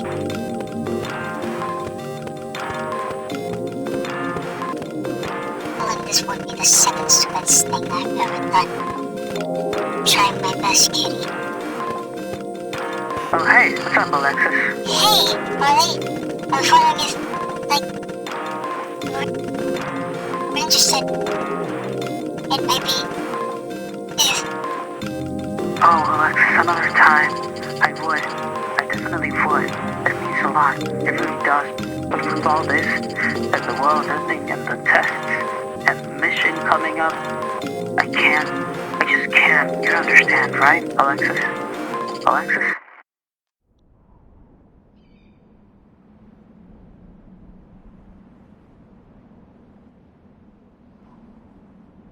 Yes, I understand. Of course.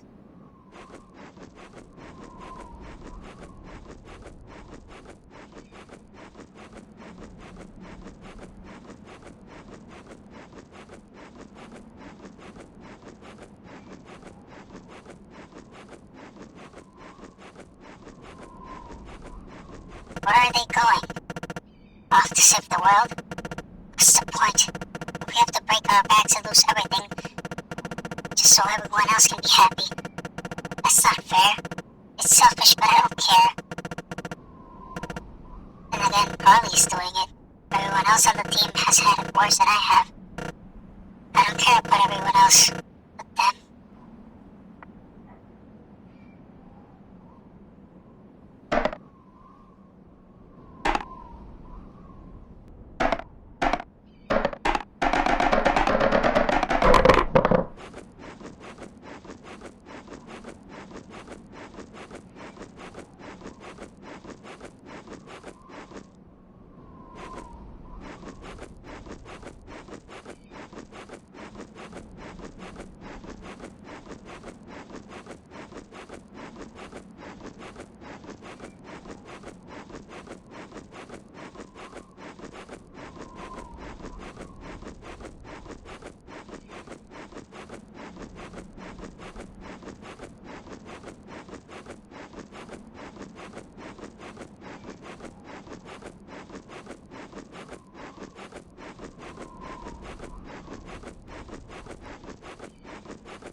Acquired Mark V space helmet.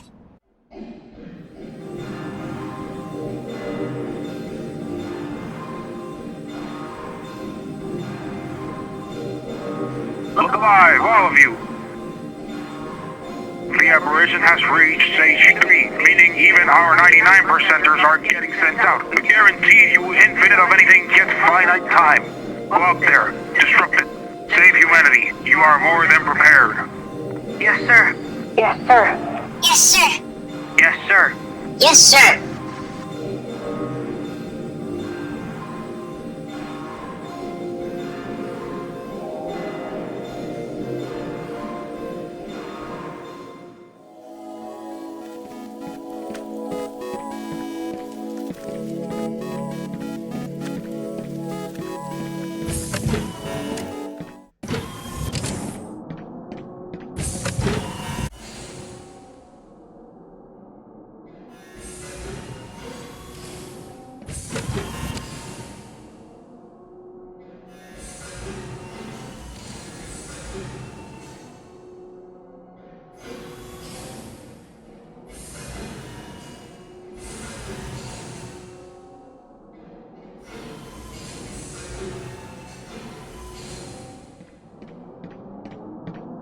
I feel really weird, like really weird. I think I'm gonna be sick. My battery is already nearly drained. I swear I just got off the pad a moment ago. Something isn't right.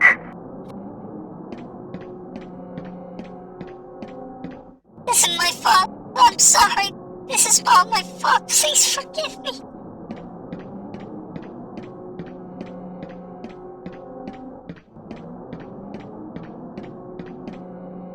We aren't even anywhere near the aberration, and its influence is 100 times worse than what they said it would be. We went through all of that and have to endure this because they couldn't get their numbers right? Are our deaths even going to help the next crew they send? I haven't been able to send out or receive any communications all day. I can't feel my hands. I think I'm gonna have a heart attack. I'm scared. Something's happening. Please, somebody, come and save us. How come we have to die for everyone else? How come we're the ones who have to suffer after all we went through? Are they gonna send another group of us? How many will they have to torture until they get their numbers right? Help me, Alexis. Something is...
The first one doesn't show anything new on a grander scale, but it does show us a lot about the characters. Also, shout out to Alexis for doing what I could never in asking out my crush. At least for Alexis, it's very clear that she doesn't think it's worth it. What's the point of saving the world if it costs them so much? She does admit to it being selfish, but most people would probably be on the side of why would I save the world if I can't live in it, or at the very least enjoy it as I once did. Everyone watching will probably say that they'd be more than willing and that they'd throw themselves to hell if everyone else can go to heaven, but I'm certain very few, if anyone, me included, would actually be willing to save something even if it costs us being able to embrace it. Not only that, but as the events unfold, it's very clear that the institution kinda skewed a few numbers and probably also lied to make this aberration seem less threatening or cut costs.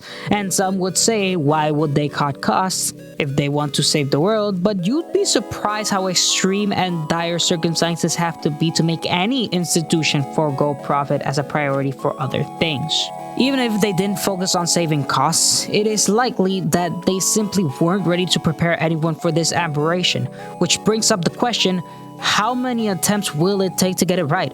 We can assume that this is attempt 1 since all the erroneous data, but the whole point is that they went through all the trouble of preparing, all the scrutiny, the abuse, the labor, and they're still failing. They still fucked up because someone forgot a minus sign in their math equation 31 steps ago, and anyone in that institution would be a little peeved. Now, we don't know how the aberration works or what it is. All we can assume is that it's some cosmic entity which alters reality or the things in it. We can also assume that it has some capacity to bridge reality and the mind. This can be seen as, my theory is, the ship's leaders struggle with realizing their failure was intense enough to cause a reaction on behalf of the aberration, transforming her into this thing. This thing then went on to use the aberration or be some vessel of it who altered the other members of their team, creating the rabbit, the worm, the biker, and the demon. But there is still something left. When the aberration took the rest of the team's leader's corpse is left unchanged. Most likely, the aberration took a form of its own through the leader's intense emotions alone and discarded all the rest that might cause some emotional turmoil. As you can probably guess, this corpse is Picayune's corpse, aka Syl. And the other half, the one that wasn't discarded, is your final threat. The only one thing that you've been trying to chase this entire time, and the only reason you're still functioning. Your last incoming transmission.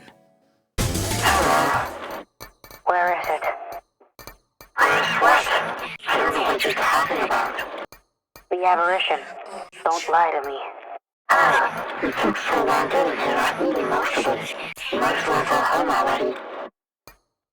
When I'm back, I'll meet you there. Ready to take this final phase of that miserable wild walk with yourself and go fit in the flames. My mission was to deal with it before it could hurt anyone. Nothing has changed. So what? You're going to deal with it? You're going to deal with me? It was your job. Now it's mine.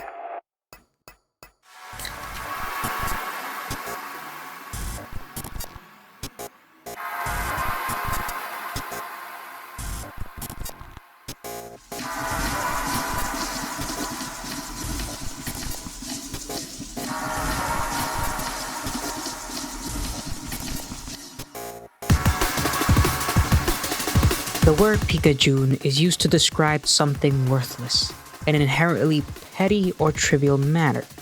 The way the team Sil led felt like was being treated as an asset to be discarded and replaced. Now all that's left is a worthless dream and an inconsequential outcome.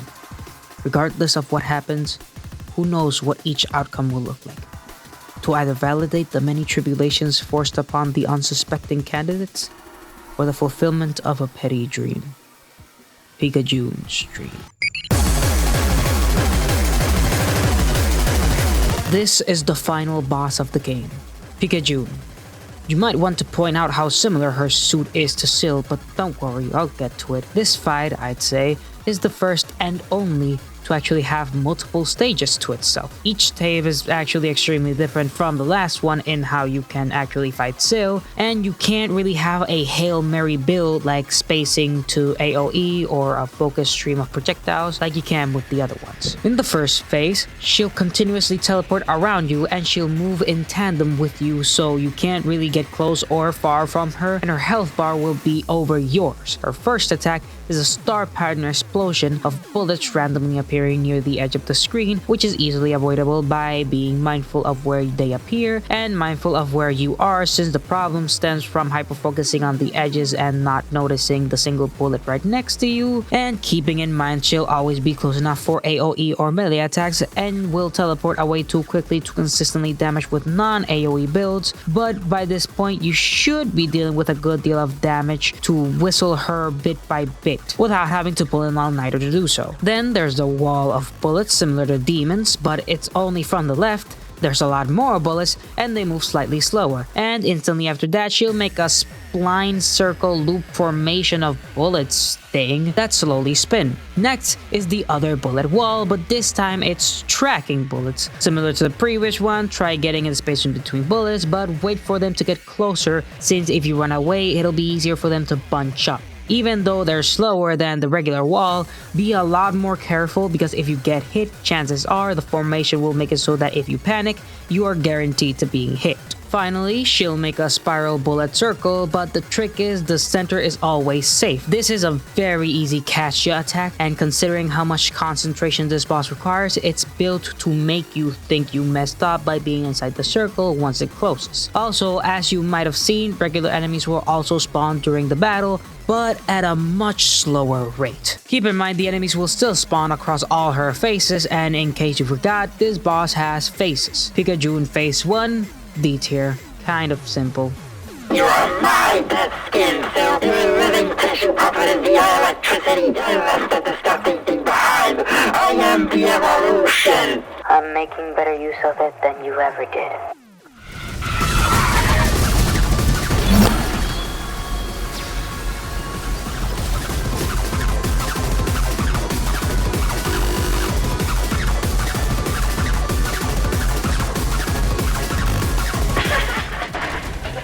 Her second phase has her turn into this weird, uncoordinated face on which you have to focus on the eye with the pupils. Both her previous phase and this one don't have a hitbox on Picayune herself, and she only moves somewhat slowly across the map, making any build pretty good. Her first attack is a slow wall of bullets circles similar to rabbits, but much slower and much denser. Fun fact, they're slow enough so that you can run away from them and they'll despawn, but still fast enough that they can catch up to you, so try your best to run away while weaving between the bullets as you run away. The next attack is similar to her bullet stars, but she'll shoot curved bullet patterns from the edge of the screen. Lot simpler than her previous stage, so you don't have to worry. The troublesome attack is the storm of bullets she shoots from her self-eye thing, which is much more erratic, and it's better to just wait out the attack before getting close to deal damage, though you won't be able to get close as her next attack is an intense spinning bullet zone mixing normal and permanent bullets. Phase 2, C tier, boring but slightly less. You didn't even know what you're fighting for. That miserable walk is filled with people who will treat you like garbage. Someone else is always bagging on you, doing all the work for them. Just like how you send the others to deal with me. Finally, her third phase will trigger the best soundtrack in the entire game. Play that shit!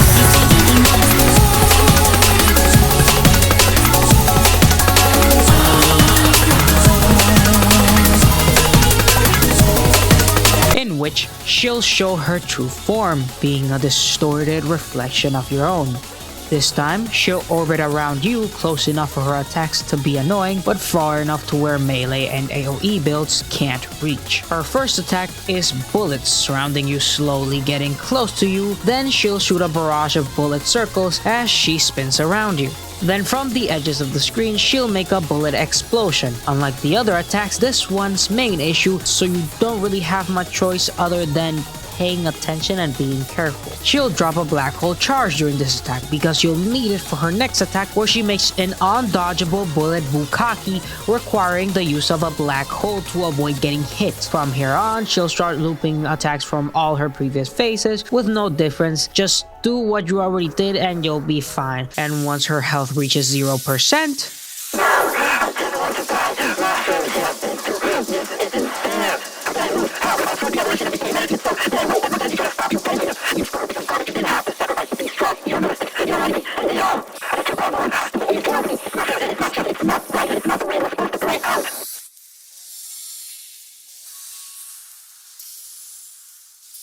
Picayune Phase 3, A tier.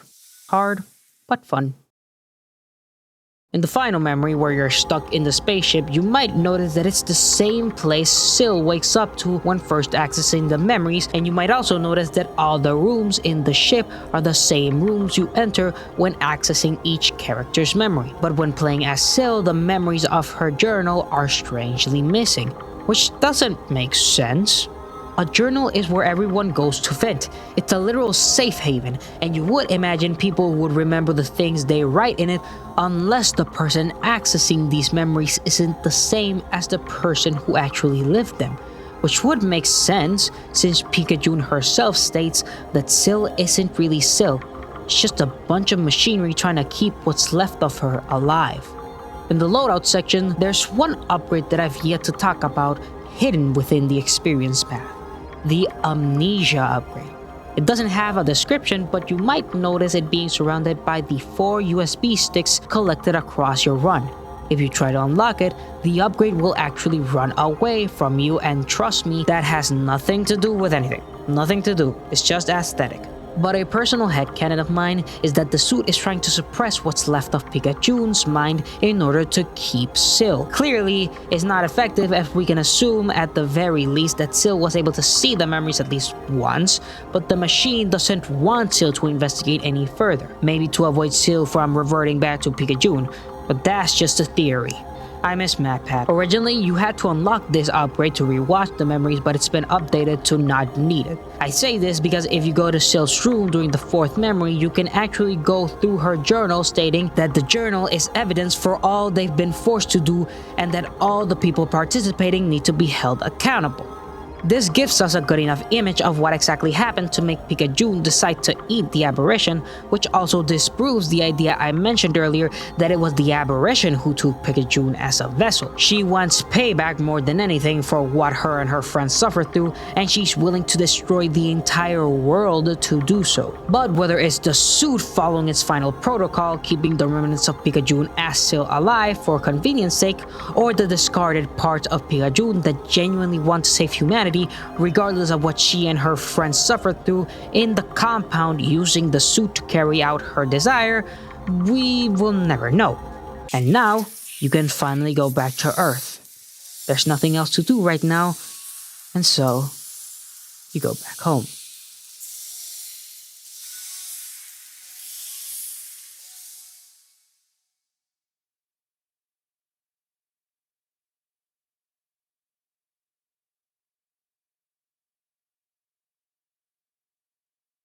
Obligations exhausted.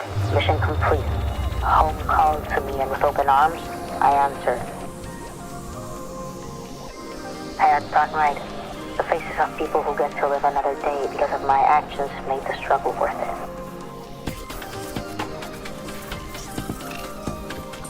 Comprehensive psychiatric and thorough evaluation.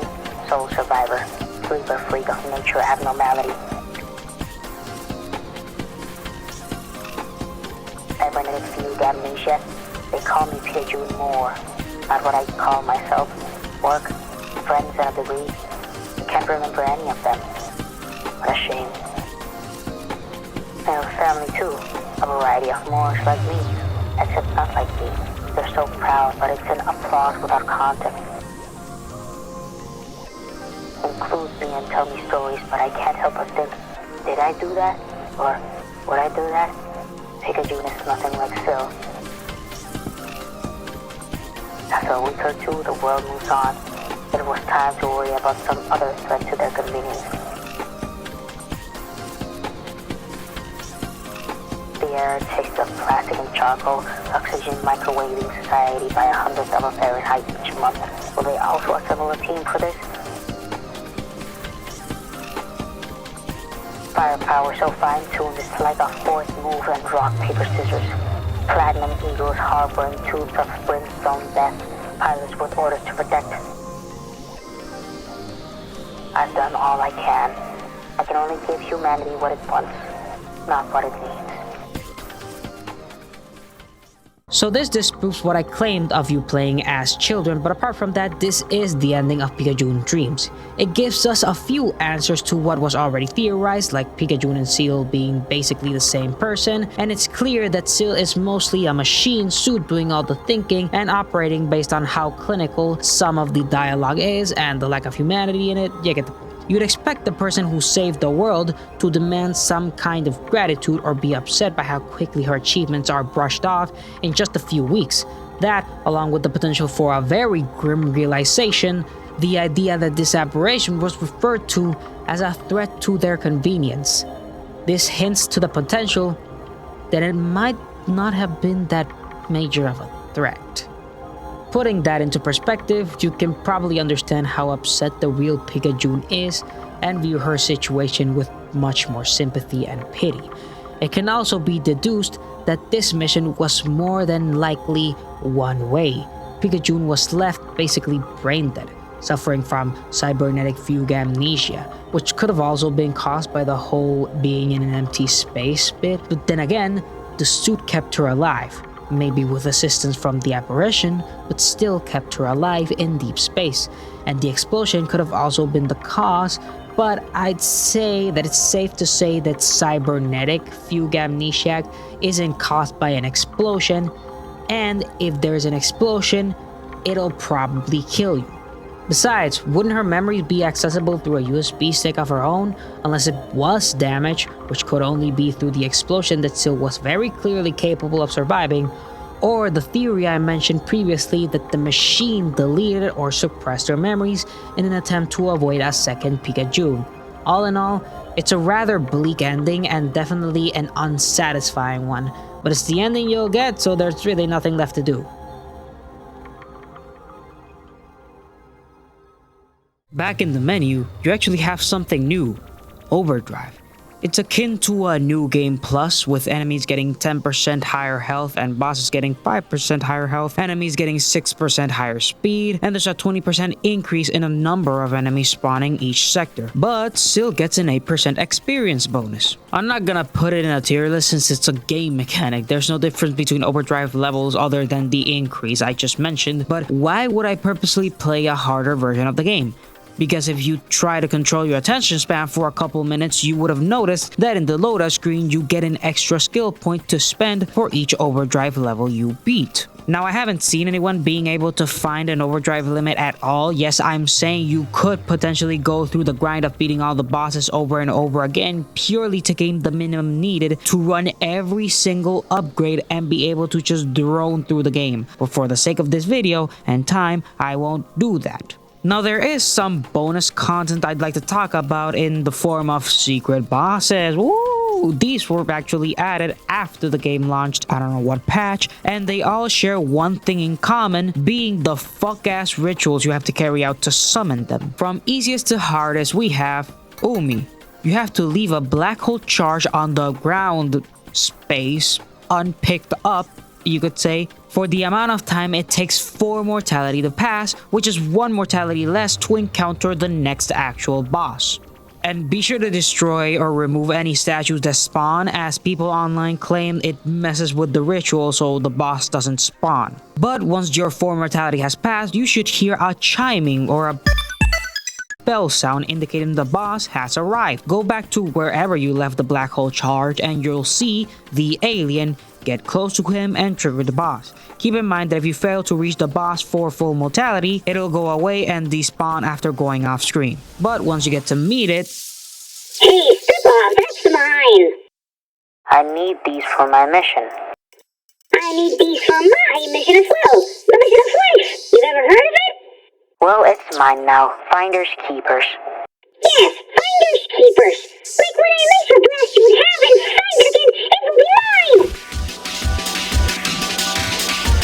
Its first attack is a tidal wave of bullets that move very fast, but with some circle strafing, you're gonna be fine. It'll make 2 layers of bullets surrounding you while shooting a double helix bunch of bullets, which can be dodged as long as you stay at the opposite end, and only move once the bullets are close. Then it'll create circles with small chunks missing, slowly reducing in size, kinda similar to that one attack Asgore does in his boss fight, but this isn't an Undertale review. For its final attack, it spawns dark orbs that spray sporadically, slowly moving bullets all over the place before shooting at you with the orbs. Pretty simple, and its health scales based on mortality level, going from 75,000 to 131,250. I don't know why such a specific number, but either way, it's pretty simple. C tier.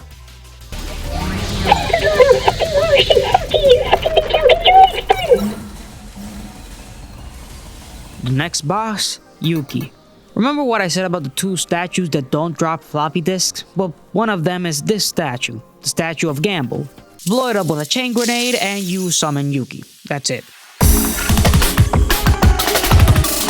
The most unique thing about her boss fight is, when summoned, she'll lock the screen to your position when you summoned her, making this the only boss fight in the game and the only occurrence in the game where Syl can actually go off screen. She has anywhere between 35,000 and 52,500 health. Her attacks are also pretty simple, but because you're not used to having your character move without the screen, this battle can be rather disorienting for the first time. First, she shoots a ring of snowflake bullets, which linger a lot longer than regular bullets, but they still disappear. And when she's close, she'll charge in a straight line while leaving a trail of those same bullets. But once she reaches half of her health, she'll be enraged and scream. All her attacks are simply harder versions now, like she shoots 2 rings of orange flames instead of snowflakes, and she leaves more flame bullets in her charges. These orange flame bullets now are similar to homing bullets, but they're a lot slower. Keep in mind that throughout her entire boss fight, whenever she goes off screen,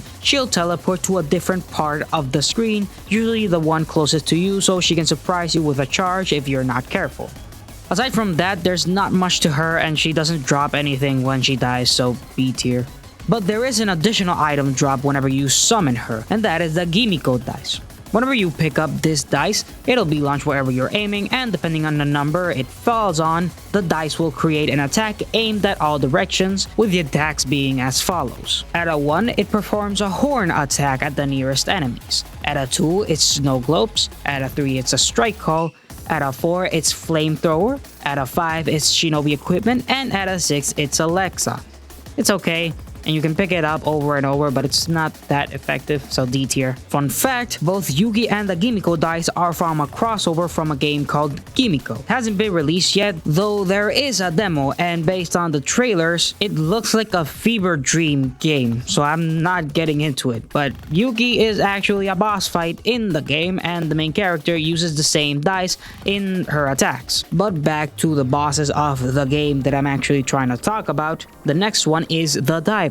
This one has the freakiest of all the summoning rituals. The second statue that doesn't drop regular floppy disks is the Statue of Experience, which, as I mentioned before, drops a brown floppy disk. When you pick it up, nothing happens. But if you change the game from full screen to windowed mode, the name of the game, which is usually Picayune Dreams.exe, will change to a set of random coordinates. You can know your current coordinates by looking at the bottom left of the screen, and you have to use that to navigate to the coordinates given at the top of the window.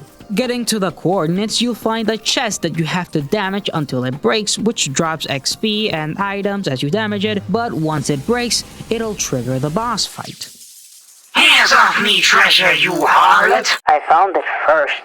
I've been following me parents' map to this treasure for 30 eons, and you just think you can swipe in at the last moment and take me glory? It's a bit late for your glory. There's nothing wrong with coming in second. Siren, I'm going to scrap you for bits and pieces and sell the purse, and that'll be my new treasure.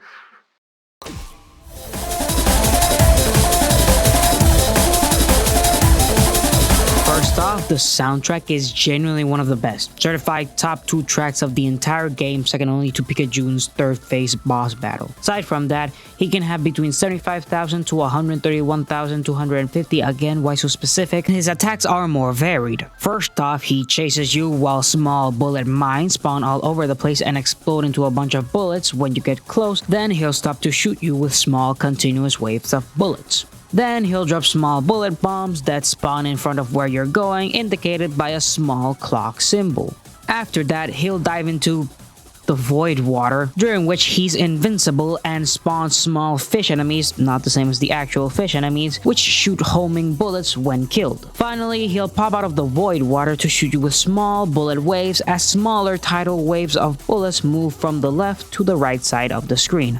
Once killed, Losing altitude! We're going down! Mayday! Mayday!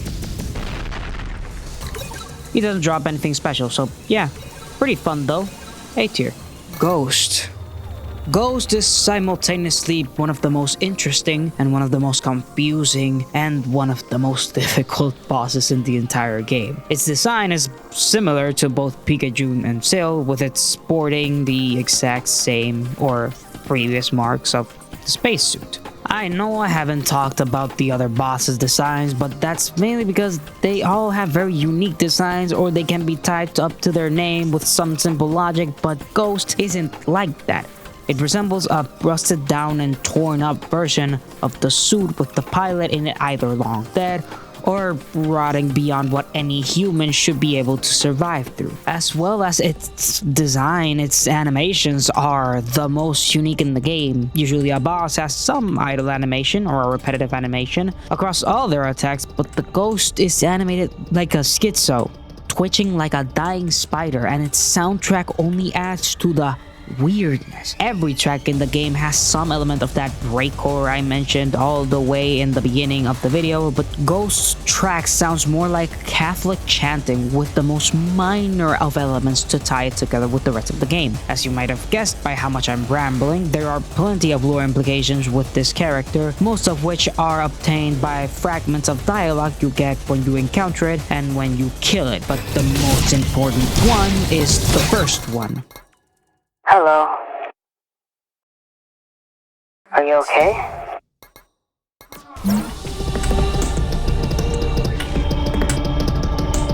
For the most part, Ghost doesn't respond to Sill's actual dialogue, and it'll take some slapping around to get it to respond, so it's probably best to tell you guys how to survive it, and you'll quickly see why this boss is so difficult. It has anywhere between 35,000 and 52,500 health, nothing surprising, but the problem is its attacks. It starts off by making walls of these after images at the top and the bottom of Sill, not the screen. Then it shoots curling waves of bullets which are faster than you unless you have some speed upgrades, and they always bunch up and coil into themselves, making dodging almost impossible unless you have surgeon levels of precision. After that, images of the ghost will move towards you in a straight line, but a bullet circle will appear and disappear around you, giving you precious milliseconds to react. It also doesn't help that the bullets are black-red bullets and the after images are semi-transparent with the black background of the cosmos. Following that is a circular wave formation of its after images, similar again to Asgore's attack from Undertale in the neutral route, but they're just barely faster than you, and the only thing you can do is run away, which you typically don't want since running away means you can't damage the boss. Immediately after that, after image walls will move from the right to the left of the screen with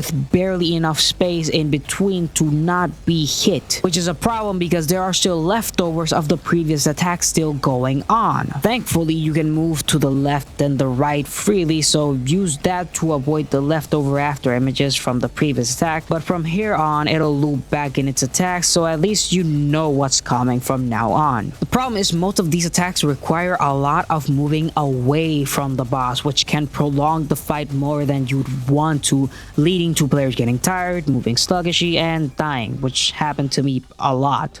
Matter of fact, this boss was actually the one that took me the most attempts to beat, but once you finally beat it, You are not the first.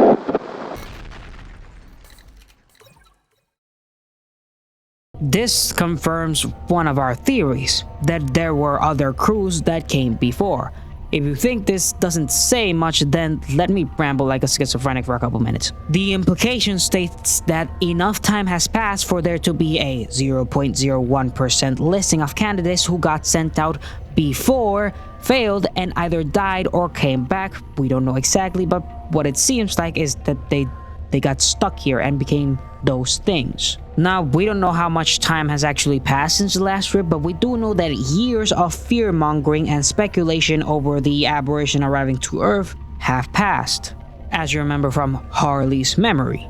Now, we're going to assume that the aberration is within the solar system around where, let's say, Venus is, the closest planet to Earth. That trip would take around 4 months. Coupling that with recruitment, exams, training, education, and you can clearly see how such an endeavor could take years just to prepare. Assuming that only one crew, the Ghost's crew, was sent before Picayune's crew, let's estimate that a minimum of 2 years have passed since. And that's taking into account the time Sill spent floating on the air, or space, and Picayune spent eating the aberration. There is no way that all the people on Earth have been in this chaotic, we're all gonna die but we don't have to worry state for more than a few months before shit starts to stink. What I'm trying to say is that there's a very real possibility that this aberration might not have been that big of an issue in general in the first place. I mean, Sill mentions how after a week or two the world moves on and it was time to worry about some other threat to their convenience. I already highlighted the implications here, but the Ghost Wars strengthened those implications.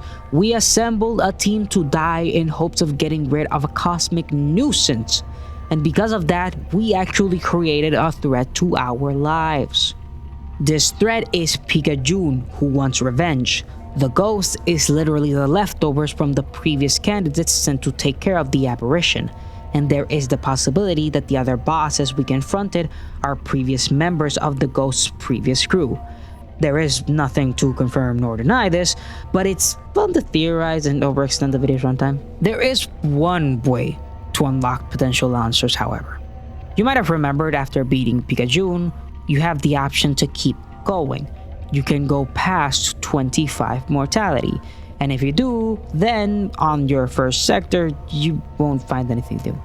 Matter of fact, there isn't anything new across the sectors. I mean, enemies get faster and healthier to scale with your level as they would normally, but this isn't what you're trying to focus on. This isn't what you're looking for. What you're looking for is another transmission call. Only after this do you start to understand the true nature of not just Picayune, but the aberration itself.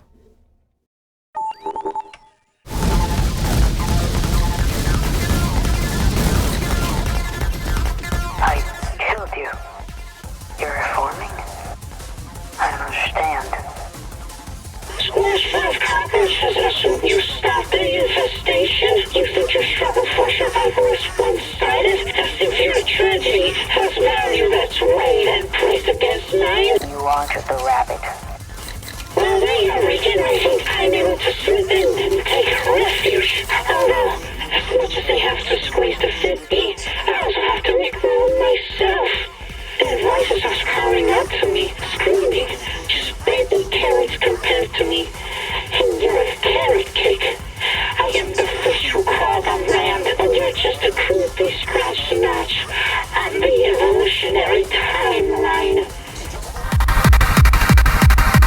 This is the rabbit, Izu, but now it has been abstracted and deformed from being put back together by the aberration that still exists in an attempt of pouring more of itself and trying to squeeze more of itself in the form of new, mutated and deranged limbs, with what seems to be the purest form of the aberration bulging out of its stomach. Pyrocynical, stop pretending we all know you're the aberration. But we aren't talking about the rabbit anymore. We're talking about the aberration's twisted attempts at integrating itself into Rabbit's psyche to the point where Rabbit isn't even conscious. It's just dormant or suppressed while still trying to make itself present to Syl.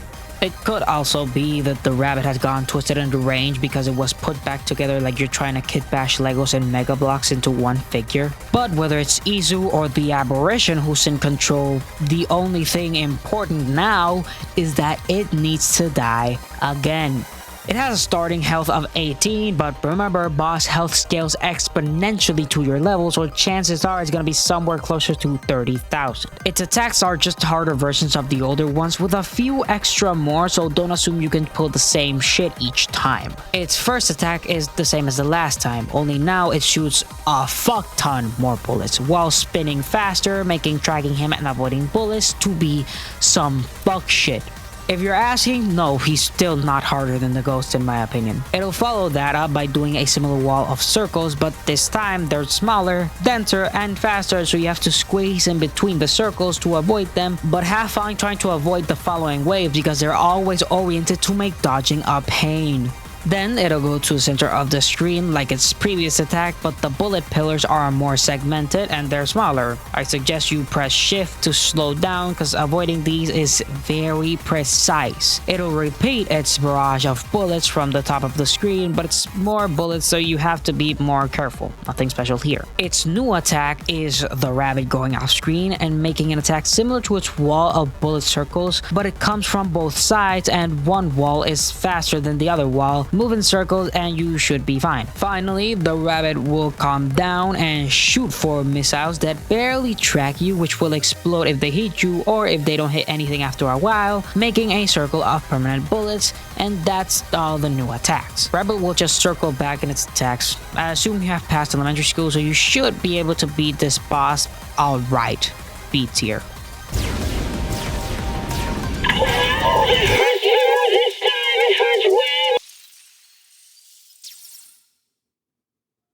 It won't drop anything. In fact, we've done most of the memories already and there's nothing to discover. The only thing left is to punch your way to find the aberration and put an actual end to this, so keep going because we still have a few more transmission calls to make, with the next one being another familiar face.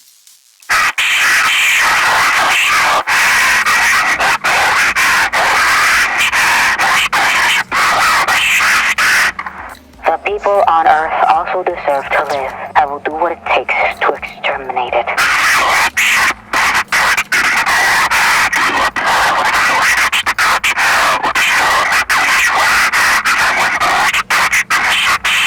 I do what I can for the greater good. Much like the aberration, the worm has been deformed, abstracted by the aberration with more of its mechanisms replaced with fleshy equivalent, and its face shell now bearing a mask similar to the Roman masks people associate with medieval times. But aside from that, the abstracted worm is one of the hardest fights in the entire game that doesn't try to overwhelm you with bullets. Instead, it relies mainly on its health being initially 4,500 per segment, but just like the abstracted rabbit, this health scales massively, making his total health be closer to around the 3 million mark. It also grows from its previous incarnation, going from 30 segments to 50. And it's also fast enough so that even with 40 overcharged engines, which I'll get into what those are later, you can just barely equal it in speed. Its behavior is very similar to the first form, prioritizing chasing and ramming Syl with its 50 segmented but it'll also use its girth to surround Syl when shooting its bullets, which are also far more numerous. First off, destroying segments will result in a small burst of bullets, nothing crazy, just don't be too close when attacking it. It'll start by releasing dense bullet clusters across its segments, then it'll leave a dense trail of permanent bullets, also as long as the amount of segments. Then it'll shoot a lot of homing bullets and follow that up by making a pseudo shield of bullets like the ones Rabbit uses, but it's rotating across each individual segment. Its final attack is the worm stopping to spawn a small amount of fish and skulls, then it'll follow that up with the purple bullets, and then it'll actually circle back. The main thing you have to avoid is being surrounded. Apart from that, be ready to give yourself some carpal tunnel, cause there's no fancy way to dodge this many bullets other than get good. Sorry, but that's just the way of things. I recommend speccing into the black hole path for this one and try and maximize speed upgrades like the overcharge engine to make avoiding its attacks actually feasible. Overall, it's not that bad, just really long and a bit jump scary at times. Still pretty fun and decently difficult. B tier.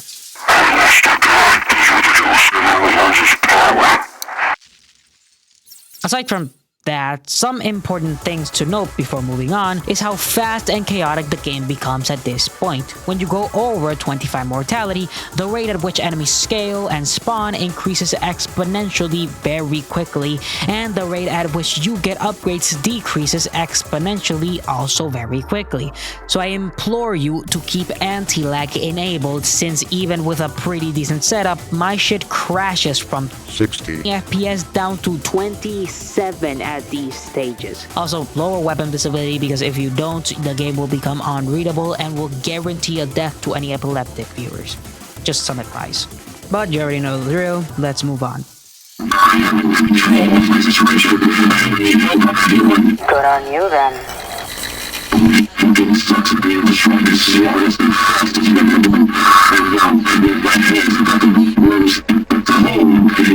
It sounds like a lot to deal with.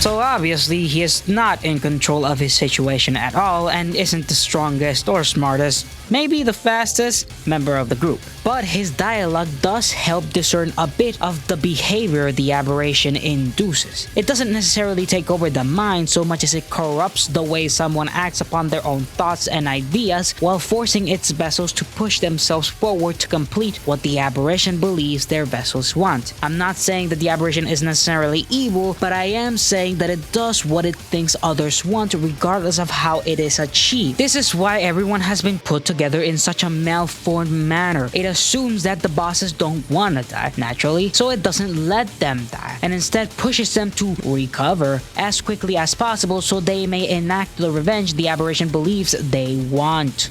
The aberration itself doesn't seem like a conscious being. It acts more like a force that abides to the will of its vessel, being Picayune in this case and the other bosses, but it doesn't understand that maybe adding more eyes and worm clusters erupting from them would be the best way to go about it. This is mostly based on the dialogue from the abstracted worm, who mainly speaks about wishing to survive if it means destroying Earth, and the abstracted biker still trying to be the bee's knees, so to speak. And I mentioned the lack of consciousness from the aberration since it doesn't seem to brainwash. As much as it encourages the behavior it thinks the vessels want to act on, considering that if the aberration were to brainwash, or for the most part unaware of the extra eyes and worms. I'm sure that was added as a bit of comedy, but shut up, I'm going to overanalyze this like a high school teacher talking about Shakespeare and extend this video's runtime because I can, I will do, and I will. Now we can actually talk about the abstracted biker. The name of the game for this one is Prediction versus Speed. Abstracted Biker is the fastest boss in the entire game, and I say this not in terms of pure stats, but his attacks alter his speed on top of him actually being the fastest in the game. But thankfully all of his attacks are relatively easy to predict, and most of his attacks focus on getting hit by him and not the actual bullets, even though he still shoots a lot of bullets. He also dies relatively quickly, only having around 5.5 to 600,000 health, and as I said, he is easy to predict. He still starts by stopping mid-battle to spawn a vortex of bullets, but now there's more, so I recommend getting close to him and activating the black hole. He still does the chasing while making a trail of bullets, but now he's faster and leaves green bullets while shooting homing bullets, and this attack now scales its speed to Syl speed, making running away from him impossible unlike the previous one. And at the end, he'll stop leaving a trail of bullets, but he'll use the momentum to ram into you while actually turning, so you actually need to be careful in order to weave his attacks, plus the intersecting bullets thing. He still detaches himself from his bike to headbutt you while his bike moves away, but now he shoots bullets and there's a small tether between him and his bike. Now his new attacks are him shooting bombs upwards which fall into your position, indicated by the same clock symbol that the timer had, which explode to function similar to his initial attack, and they take a long time to actually activate, so just move past them at an angle and you'll be fine. Finally, he'll zip off the screen and he'll teleport around the edges, constantly zipping while trying to hit you at extreme speeds, and that's it. Move to the sides if he's moving from above or from below, and move a little bit down when he comes from the sides and you'll be fine. All things I said from the first boss apply to this one, just more extremely. Keep moving and you'll be okay as long as you pay attention to where he's coming from and at what speed he is. Simple but still fun. Very quick though. B tier.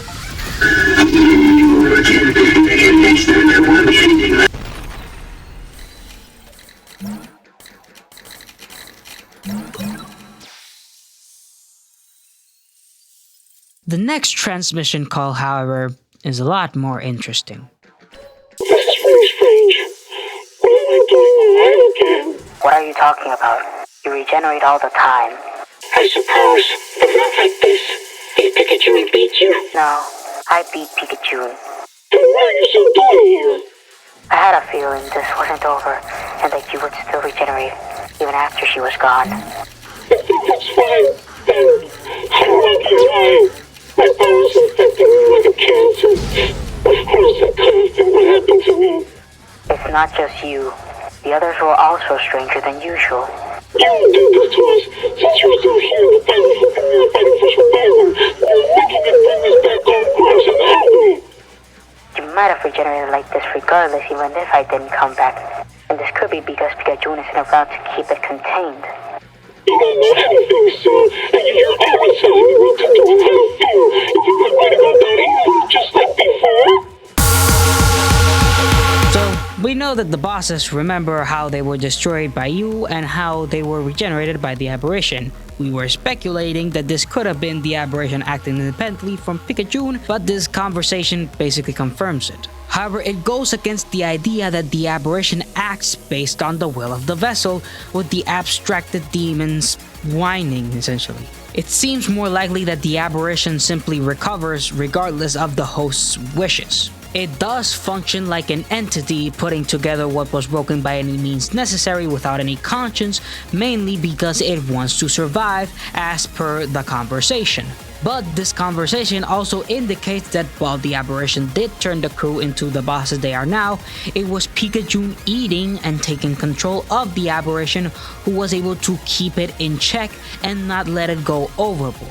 Unfortunately, Picayune doesn't seem to be in control anymore, or at least doesn't care enough to try and pull back at the aberration to maintain what little sanity the others have left behind, Then again, the larger amount of energy given by the aberration does make them far stronger enemies you still have to kill. The abstracted demon is still the same static entity depending fully on overwhelming bullets to beat you, but it's particularly bad here as there is no way to strategically dodge, so to speak, as her attacks are extremely overwhelming in terms of numbers of bullets. The bullets also move a lot faster, so some of her attacks are impossible to dodge unless you use a black hole or again have some speed upgrades.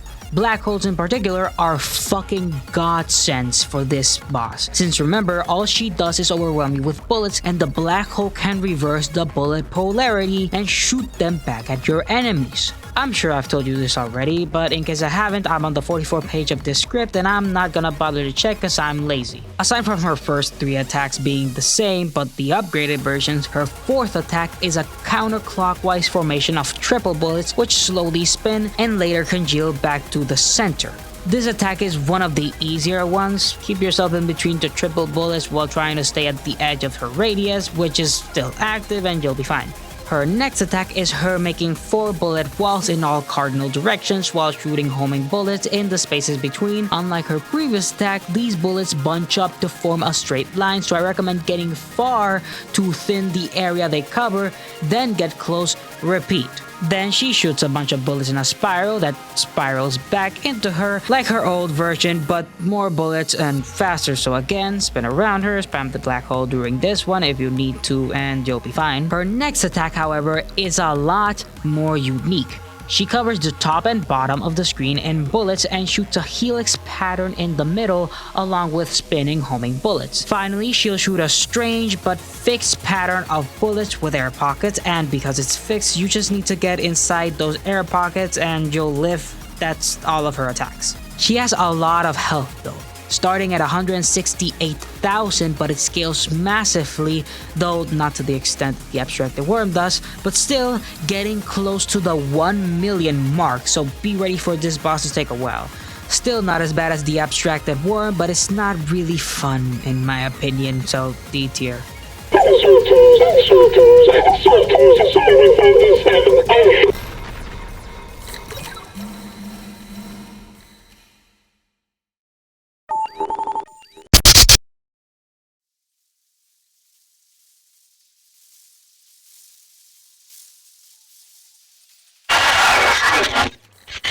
Hello, Picayune.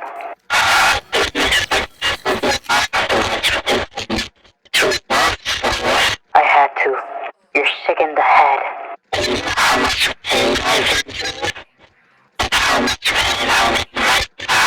Maybe it's what you deserve, considering what you've done and what you're going to do.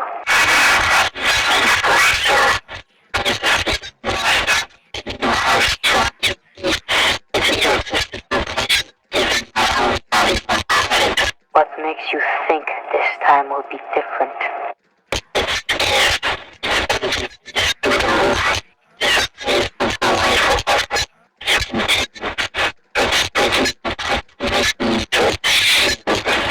Is there nothing you can do about that?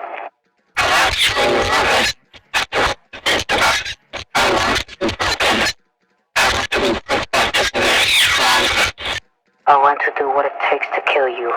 Any means necessary.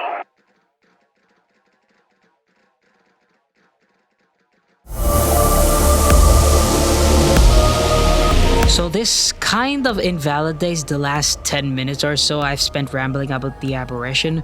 Previously, I suspected the aberration was mostly energy that acted upon no real conscience, and while that could have had some merit, this conversation refers to it more like an animal. A very powerful cosmic animal, but still an animal that saw what Sil can do and is now afraid of its survival. A more accurate way of looking at this is that the aberration responded to Sil's actions and therefore regenerated everyone into stronger beings to protect itself.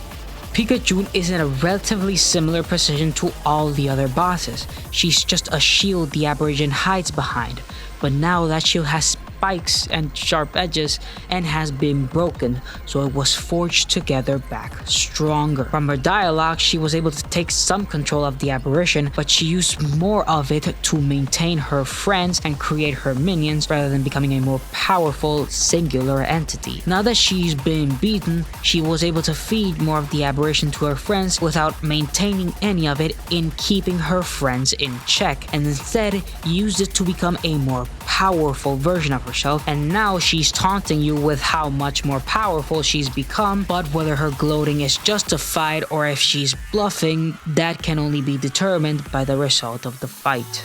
This boss is the most unique. For one, Picayune is invincible, and there's no way for her to be beat. No enemies will spawn, unlike her previous version, and all you can do is avoid her attacks while waiting long enough for her to appear. She's so powerful, in fact, that speeding up doesn't affect anything. Her attacks will have the same speed regardless, and once her fight begins, pausing will do nothing. Her attacks will still keep going, and the game will still keep running even if the pause screen is up. So once you start the battle, you have no choice but to keep going. If you want to piss or take a shit, eat, do whatever, do it before the boss starts. You can pause during the cutscene, but just do it before, because you won't have a break during the boss.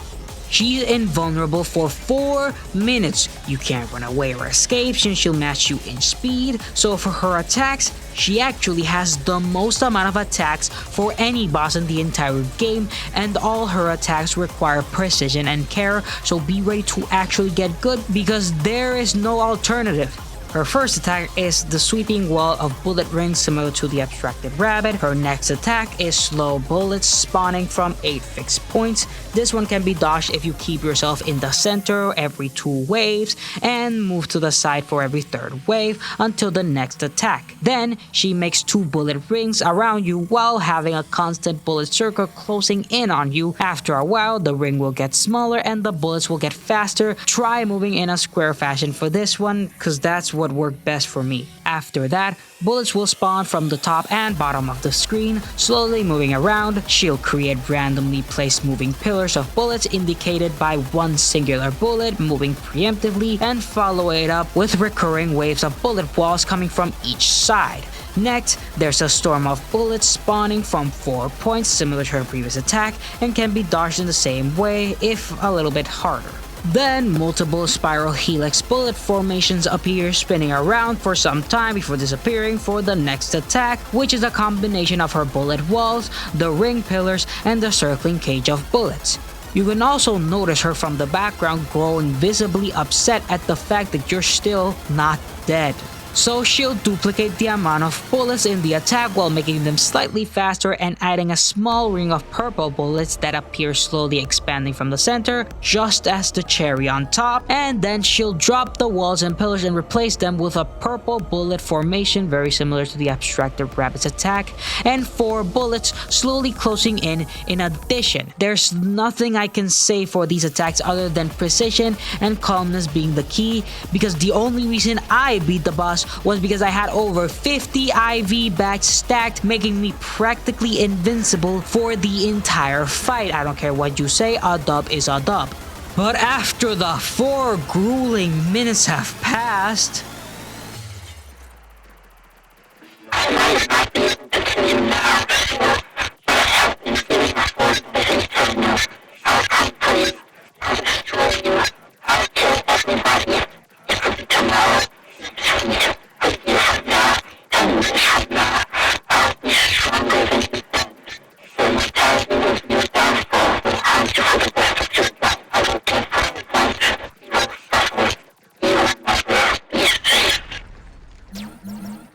congratulations, you've survived the abstracted Picayune.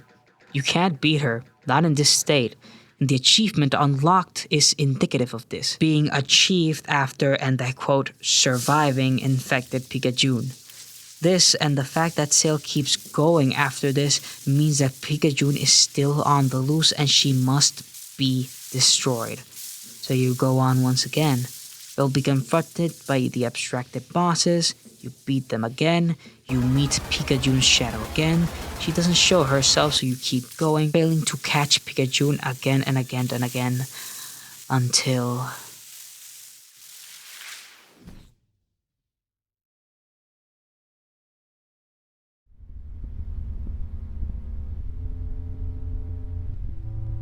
Syl continued to regenerate and fight the infinity of enemies the aberration had manifested. She grew stronger, waiting for Picayune to reveal herself. She became well known for her resilience, destroying those who wished harm upon others with unopposable power.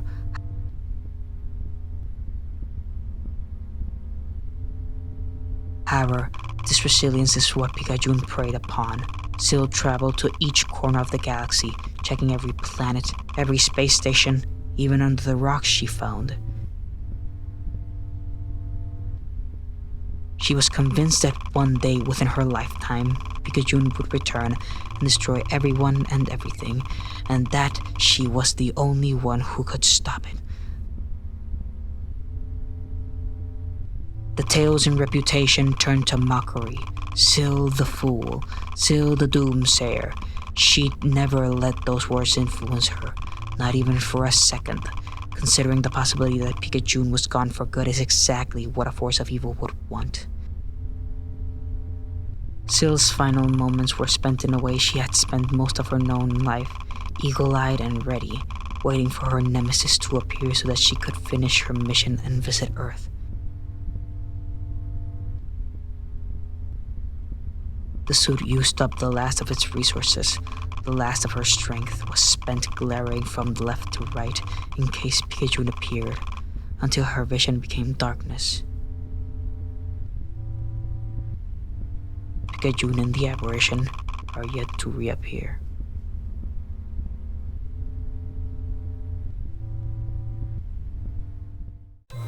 This is the final ending of Picayune Dreams. Syl spends the last bit of organic energy she has remaining becoming a stronger force in preparation for Picayune who never appears. It's uncertain if Picayune went to Earth and destroyed it without Syl noticing, but what I like to think is that Picayune simply didn't do anything. She simply waited while feeding on the aberration until Syl finally gave up, and she'd have no problems whatsoever destroying Earth. Could have been God knows how long. Descending gets even worse in hindsight because it completely invalidates all the tests and trials the crew went through while preparing to destroy the aberration. And while you might say that the aberration would have destroyed Earth sooner, so at least it gave Earth some extra time, we're shown that the aberration does think on its own and it doesn't seem to be that smart. If it wanted to destroy Earth sooner, it would have given those orders to its vessels or tantalized them into doing so earlier, but there was no indication of that. And if it wanted to destroy Earth, it could have just done so, or it would have moved to a different planet that gives it less trouble. It was made clear by Picayune's dialogue that she was, to some extent, holding back on the first fight, and she didn't even appear for the second one. That gets even worse when you realize she's just another vessel for the aberration. Sure, she could be considered the most powerful vessel, but regardless, it's very likely that the aberration on its own is far stronger than any of the bosses, considering it made the bosses. Picayune was toying with Syl, and she died chasing a worthless and petty vendetta. A Picayune vendetta. Go ahead. There is still some stuff left to talk about, namely the other upgrade items I've left unrated because plenty of these items are obtained through beating the optional bosses and abstracted bosses, and I figure to avoid preemptively spoiling them, I talk about them after everything else. With that, the items are as follows. Horns. Unlocked after surpassing 20 mortality. Whenever enemies get too close, the horns activate, creating a biting attack which hits as many enemies as possible based on how much it's stacked regardless of proximity, dealing 100 damage which stacks, and 3 knockback, and it has hit once, so A tier, pretty decent damage. Hydrocylator. Unlocked after you stack 8 leg saws in a single run. This projectile bounces around the screen like a DVD logo, it has a speed of 8, cleanse hit, pierce, an infinite lifetime, and while the somewhat random way it hits kinda drops its value, it deals 40 damage, making it pair really well with the injection. C tier. Flamethrower. Unlocked after stacking 8 Hunter's Bows in a single run. The Flamethrower has pierce and hit once, it deals 12 damage with a lifetime of 35, both of which stack, and has 5 cooldown, 5 speed, no knockback, and it has a chance to burn, making it really good for crowds of enemies, but you do need to get close to deal consistent damage to bosses, so B tier. Frost Globe, unlocked after stacking the flamethrower 8 times in one run. It's an AoE attack with hits once and pierce, it deals 40 damage which stacks, has 1.5 knockback, a lifetime of 1.7 seconds, and a cooldown of 3 seconds, but it deals frost. Good for crowds, okay against bosses, but that cooldown is not worth it in my opinion, D tier. Plasma Lamp, unlocked after stacking the Frost Globe 8 times. It's basically a 1-for-1 copy of the Frost Globe stat-wise, but rather than being an AoE attack, each stack targets one singular enemy and it doesn't have pierce, which might make it worse, but it has a knockback of 3 and it shocks enemies. Plus it doesn't need enemies to get close and the stun is guaranteed, making it better against bosses and okay against crowds, but again that fuck-ass cooldown is not my thing, so D tier. Static Satellite, unlocked after using 10 magnets. It calls down an attack to the nearest enemy which has infinite range every second, dealing 50 damage with hit once. Very simple, and it'll probably be one of the first items you unlock too. Pretty decent, although it doesn't deal any status effects, but it's better than having a cooldown rate longer than the DMV. C tier. Halo, unlocked by stacking 8 IV bags in one run. No damage, but it grants a shield that blocks up to 5 damage of any attack that hits, which regenerates every 60 seconds. In other words, this item is a waste of space. F tier. Wicked Walkman, unlocked after stacking 8 hydrocylators in one run. It's a projectile that deals 20 damage which stacks, 1 knockback, 20 cooldown, a lifetime of 4 seconds, and 5 cleanse hit. What makes it good, however, is that it has pierce, but after hitting an enemy, it bounces to the opposite direction, making it excel when you're surrounded, and its speed, which is 6, is increased by 20% after each hit. Apart from being surrounded, though, there aren't many situations where it's good. E tier. Soul Spear, unlocked after stacking 8 slime spikes. A burst of light in the shape of a spear emits from Syl, dealing 50 damage, which stacks, and 3 knockback every 1.5 seconds. It has a lifetime of 36, and it has pierce and hit once. Not bad, but it's a matter of whether you prefer sustained damage or burst damage. I prefer sustained, so D tier. Defense Turret, unlocked after surpassing 5 mortality. A small turret appears shooting at whichever enemy is closest to Syl. The turret itself has an infinite lifespan, but the projectile it shoots has a 2-second lifespan. It shoots what's basically a better version of the core projectile. The only thing is that stacking the amount of turrets doesn't affect the stats, which sounds bad, but it's more of a snowball item where the more turrets you have, the more damage you end up dealing, and trust me, you end up dealing a lot of damage. And turrets respawn near Syl if they get too far. B tier. Shinobi Equipment, unlocked after killing 100,000 enemies. It's a shuriken which spins back around after some time and doesn't spin back again. 25 damage which stacks, 0.5 knockback, cooldown of 2 seconds, a lifetime of 5 seconds, pierce, 1 second cleanse hit, and 8 speed. But it's lowered by 0.1 each frame, which is why it spins back, because it's given negative speed values. C tier. Strike Call, unlocked after using 10 statues. A reticle will randomly spawn, which lasts 1 second. It does nothing, but it slowly approaches the nearest enemy and later explodes, dealing 75 damage, which stacks for around 102 frames. The reticle has a speed of 1, it has a cooldown of 2 seconds, 2 knockback, hits once, and pierce. It's alright, but it's another snowball item, only less reliable, and you need to be relatively close to enemies for it to be even somewhat consistent. E tier. Angel Wings, unlocked by standing still for 5 whole minutes in one run. It's similar to the Static Satellite, but it deals 30 damage which stacks, has a lifetime of 20 and 45 cooldown, but it has a knockback of 6, making it the highest knockback tool in the entire game. That's its only purpose, a simple get off me tool but not much else, and knockback doesn't work against bosses. C tier. Demon Wings, unlocked after stacking the Overcharge engine 8 times in one run.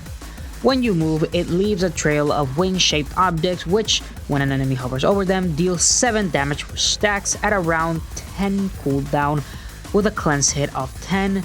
Each wing has a lifespan of 60, which also stacks, and it pierces. It's a weirder version of the chain build, but you have to move every now and then to respawn the wings. Not really anything better or worse than the chain build though, so C tier. Digitwatch. Unlocked after beating Biker. No damage, but it increases the cooldown of all weapons by 5%. Pretty decent and a great snowball tool. A tier. Overcharge Engine.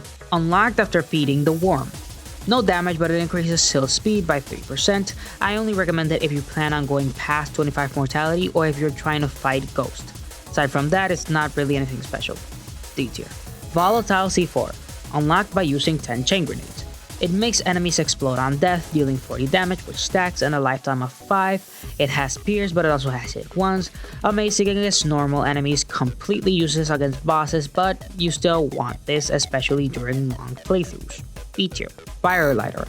Unlocked after stacking 8 plate masks in one run. It'll make all your attacks have 1% chance of burning and increases the damage burned by 3%. Both stats stack, and as you might have guessed, this item is best paired with low cooldown rapid fire items, and it does work on bosses, and it's especially good on the bosses that don't give many chances to get hit, but it's basically nothing with crowds. D tier. Frosty Cone. Unlocked by stacking 8 Firelighters in one run. It's the same as the Firelighter, but with Frost instead of Burn, which slows down enemies, and it increases Frost damage by 2% instead of 3%. It's a more versatile tool, but not a good damage dealer. Still good against bosses and shit against crowds. D tier. Electric Eel. Unlocked by stacking 8 Frosty Cones. It's the same as the Frost Cone, but it shocks, which stuns. Even better against bosses and not as shit for crowds. C tier. Element Crystal. Unlocked by a lot of these items are obtained by stacking 8 of an item, and I realize now it would have been better to talk about these items first and leave the items locked against bosses as I introduce them, which would have been better at pacing the video and keeping viewer attention, but I'm too lazy to rewrite this video. So the Element Crystal is the same as the Electric Eel or Frosty Cone or Firelighter, but with all the elements. However, it increases the damage of status effects by 1% and their duration by 4, not the chance they have of being applied. It's way too niche to be given a high rating, but way too niche to be given a low rating, so C tier. Shrapnel Shells. Unlocked after stacking 8 volatile C4 in one run.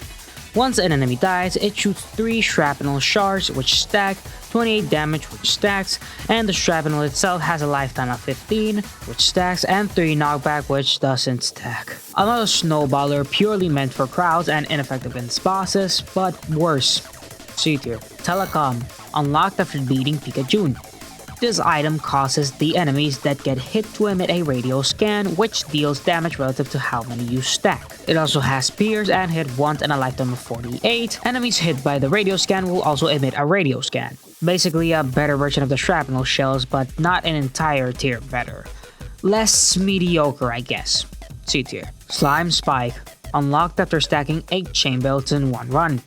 Spikes will appear around and circling you. They deal 20 damage, which stacks. They spin with a speed of 1.5 and 2 knockback. They have an infinite lifespan, pierce, and cleanse hit for 1 second. Basically a bigger and slower version of the chain belt. Not better, just different. C tier. Ultra Buster. Unlocked by stacking 8 cores in one run. It's basically a 1-for-1 copy of the core, but it shoots at a cooldown of 15 with a 2-shot burst. It has Hit Once, Pierce, a lifetime of 2 seconds, and only the damage and Pierce stack, because the item's Pierce is dependent on how much you stack. Arguably a worse version of the core, also arguably better version of the core, so B tier I guess. Chainsword. No matter where, I can't even go to other games to escape my Warhammer addiction. Unlocked after beating a run without using the auto-aim system, it's basically a mono-directional chain belt with 5 damage instead of 3 and a cleanse hit of 1 instead of 5. It hits faster but deals less damage per hit, so B tier. Pop-up Firewall. Unlocked after beating a game while running the fish stock skills from the buffs path on the skill tree. It's a vinyl disc that rotates on the edge of the screen at a speed of 8, dealing 40 damage with stacks, pierce, and 1 second of cleanse hit with an infinite lifetime. For a projectile that stays at the edge of the screen, it's surprisingly good for crowd control, but bosses are more volatile as it's only good against bosses you actively run away from. C tier. Reaper Scythe. unlocked after beating the Ghost, Diver, Yuki, and Umi all in one run. Every 5 seconds, every enemy on the screen will be hit with a slash that deals 25 damage, which stacks, and deals 3 knockback.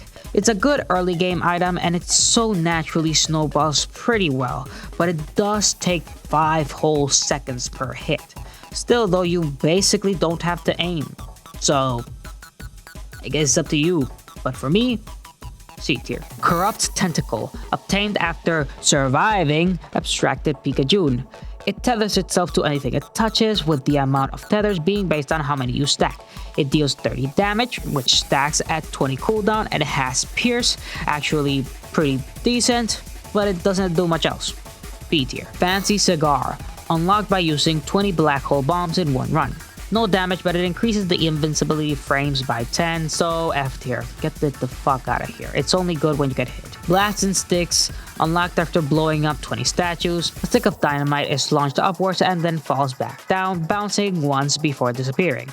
The stick does nothing, but when it bounces, a small explosion occurs around Syl, dealing 30 damage, which stacks. It has a cooldown of 3 seconds, but the attack itself lasts about 3 seconds, so it doesn't even matter. It's good if you have close range builds in mind, but the range of the explosion makes it really tricky to use without getting hit. E tier. Missing Award. This is unlocked by finding the lost package in a sector. It's a secret achievement you obtain by traveling 20,000 meters in whichever direction you please, after which the package will spawn, you destroy it, and you get the missing award. No damage, but it increases your cooldown, weapon size, pickup range, and projectile speed modifiers by 1%. It increases the chance of Ignite, Poison, Frost, and Shock by 0.05%, and it increases your chance to dodge by 0.01%. A tier, actually pretty good considering the amount of stuff it buffs. Funky Carrot, unlocked by beating Abstracted Rabbit. Syl flings these carrots randomly in the field, creating a splat where they land, which has a lifespan of 20, which stacks, deals 5 damage, which stacks, has a cooldown of 240, and cleanse hit, and the carrot itself deals no damage, but it has a speed of 2.5. It's one of the more whimsical attacks, and so I enjoy having it, even if it's not the best damage dealer. Better on crowds, but decent at bosses. B tier. Lots of bees. Unlocked after you beat every basic enemy once. Imagine you took the core, decreased the knockback and cooldown, lifetime, and damage, which are the only ones that stack, but it's an AoE attack, so it's multiple strings of projectiles instead of just one. Funnily enough, because it's more projectiles, enemies that get close tend to get hurt by 3 or 4 of the strings, so on average it's going to kill things quicker than the normal core. A tier. Blessed Monkey. Unlocked after beating a run with 150 XP modifier. The monkey increases your XP modifier by 1%. Midas Hand. Unlocked by sacrificing 25 crowns to a statue. It could be any statue, but the ones you can sacrifice to are the Trade, Distribution, and Metamorphose statues. It damages all enemies in Syl's pickup radius, it deals 10 damage, which stacks, but it stacks additionally with your XP modifier with a 1 second cooldown. Pretty decent all things considered. C tier, the damage is still pitiful. Daggerfish Conch, unlocked after beating the Diver. It summons a daggerfish which shoots itself at an enemy, dealing 30 damage and 2 knockback, and it has pierce and hit once, but the hit once resets after the daggerfish launches itself again. It's really fun to have around, and it deals pretty good damage considering it launches itself very quick. B tier. Stinky Cheese, unlocked after finishing a run with 5 skills or less. It's like the Funky Carrot, but it's a slice of cheese, and rather than having fast sustained damage, it's an explosion that deals 40 damage, which stacks. Still relatively similar to the carrot in terms of effectiveness. B tier. Psycho Helmet, unlocked after getting the Transgress achievement. This one is special as it requires you to dive back into a memory in the loadout tree, specifically Matt's memory. Before you get to surgery in the final room, there's a spot where you can go out of bounds into a hidden path you can take. Once you follow the path, you'll eventually hit a dead end and the Psycho Helmet will be revealed. Finish the memory after you obtain the Psycho Helmet and you'll be done. This item is actually based on the machine that lets me read people's minds when I want to from Psycho Chomp. which I might make a video on, like subscribe and comment if you want me to. But for the actual item, an entity will slowly get closer to you at a speed of 0.5, which increases by 0.1 each frame, resembling the members of the institution that sent Picayune/Sil and her crew to space. Once it gets close to you, a small animation of a hammer hitting it will pass and it'll explode, dealing 75 damage, which stacks, and 3 knockback, while leaving blood puddles. The blood puddles have a lifetime of 6 seconds with cleanse hit of 20 and deal 30 damage, which stacks. Both have pierced, but only the explosion has hit once. It's effective, but it's always a singular attack instance, unlike the other attack items, which increase their attack instance as they stack, so it's a similar situation to the Hunter's Bow, and for that obvious reason, B tier. Well, that covers everything. In an update that came out before I even started making this video, the contamination update, they added a whole bunch of stuff, including some of the bosses I've covered, but the main thing I want to cover now are the new suits. These suits are chosen before starting a run, each giving buffs and debuffs for you to play around with, and of course I'm gonna rate them. The suits themselves are the default suit. It's the one you start with, and it's the most basic one. No buffs, no nerfs, you start with the basic core item, simple and effective. C tier. Glass suit. Obtained by flawlessly beating 30 bosses, as in not taking any damage. It swaps the core you start with an Ultra Buster and gives a 5% increased chance to deal crits, which increases damage by 50% by default. The downside is that you start with 10% max health and are locked to 10% max health, negating any health increasing buffs. You're basically a glass cannon, but your cannon has syphilis. E tier. The Worn suit. Unlocked after finishing a run with a 75% or lower cooldown modifier. It decreases your cooldown modifier by 20%, so your weapons hit slower. It replaces your starting core with the chain build, but it has the size scaling stat where the longer you stand still, the bigger your weapon size modifier will be, increasing up to 140%. But if you move, it'll scale your weapon size modifier down to 50%. It's good for contemplating how much fun you'd have if you chose a different suit, and yeah, D tier. Absorb suit. Obtained after upgrading 300 times in one run. You get a 300% increase in your pickup radius, and you auto-collect any XP. You replace your core with a static satellite, projectile speed decreased by 5%, and you get an ability that allows you to reroll magnets into whatever random item pickup. It's basically a big wooden sign that says free levels, so it's really good, but it does make the late game pretty boring because you basically just win. B tier. Versatile suit. Unlocked after finishing a run with 20 plus items. It increases your item cap to 50 and increases your pickup radius by 15%. It removes 30 involved frames after being hit and gives you the special Egg Cat familiar, which shoots projectiles based on your level. You will turn the battlefield into an ability shit show, a fun one, but you can't play with this suit unless you lower weapon visibility, unless you wanna die and you're epileptic. B tier. Optimized suit. Unlocked after finishing a run with 5 or less item upgrades. Remember the item cap being 4? Well, I forgot to mention that as you play the game, it'll actually gradually increase up to 12 being the max, I believe, for most suits.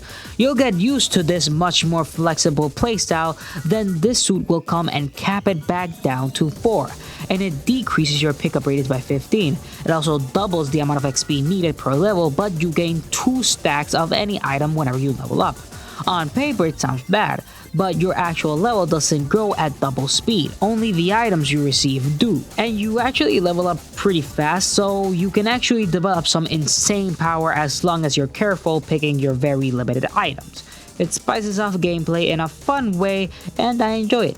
A tier. Perfected suit. Unlocked after finishing a run with 3 items or less. You get a minus 30% pickup radius, your max black hole count is lowered to 1, and your max item cap is lowered to 1. The upside is you get infinite reroll, so you can actually pick whatever item you want.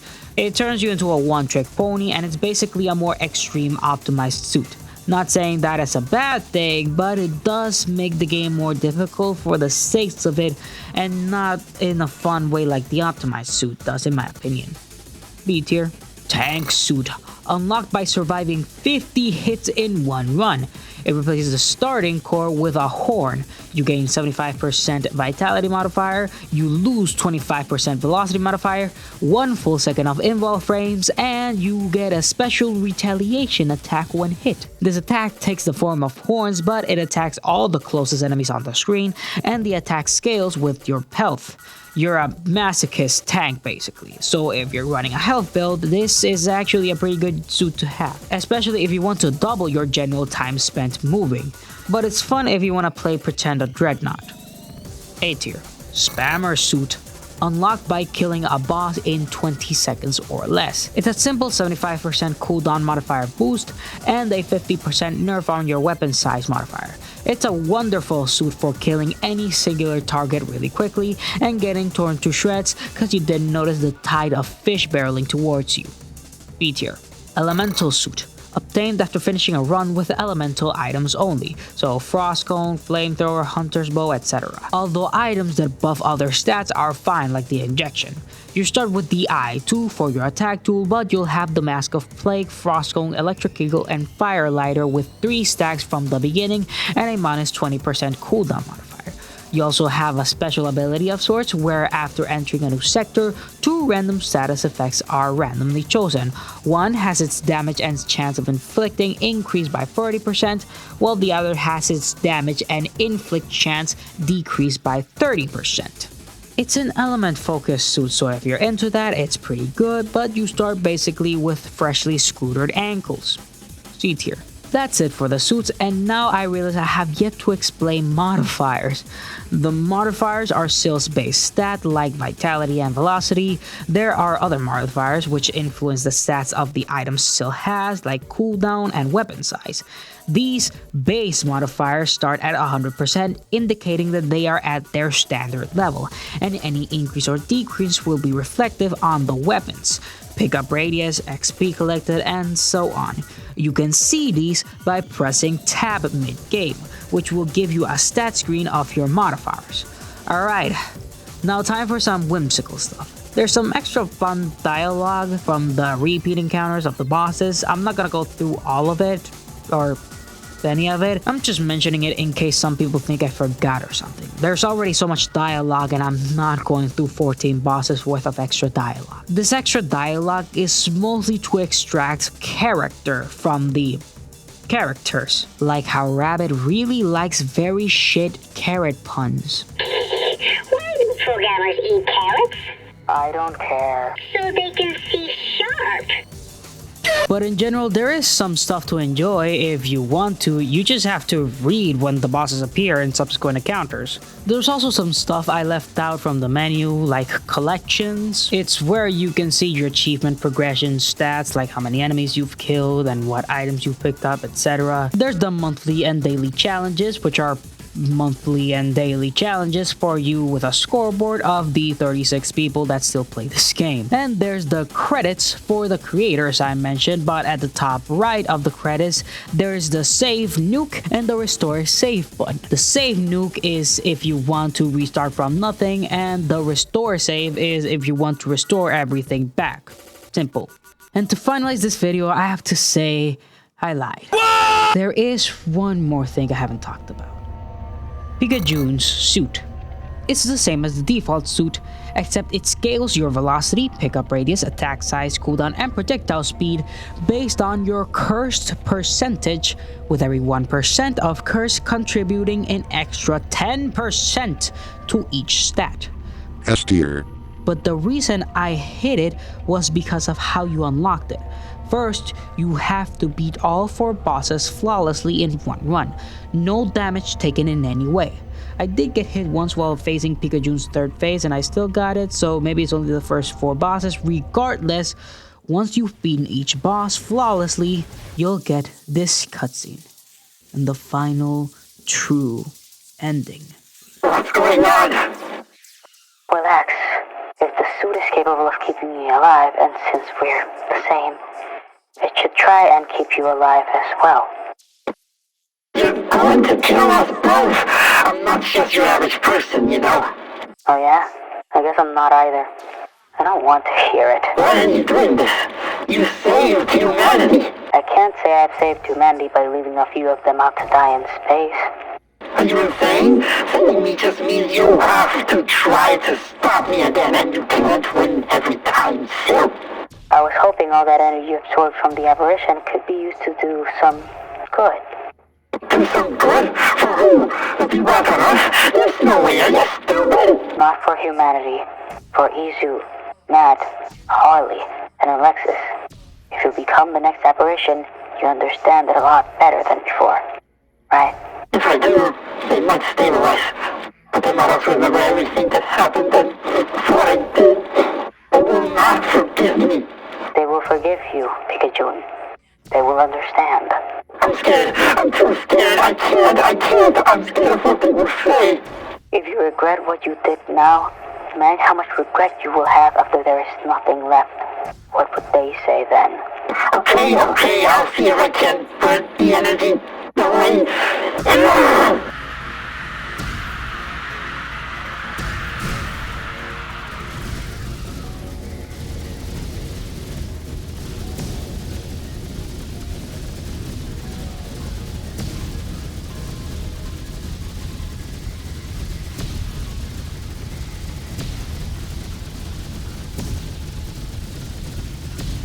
I think I've broken off of them. The aberration is leading out from my post as we speak. The mission is complete.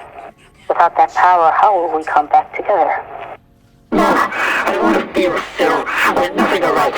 It would just be another murder attempt. I'm okay with being the copy, if that's what you were wondering. Sounds like what my ego deserves. And besides, they would think we're insane if we didn't come back with some blocking, talking evidence. Alright, I can be a person. If we don't start moving now, my mortality will kick in, and I'll have to learn to breathe without any oxygen. Right.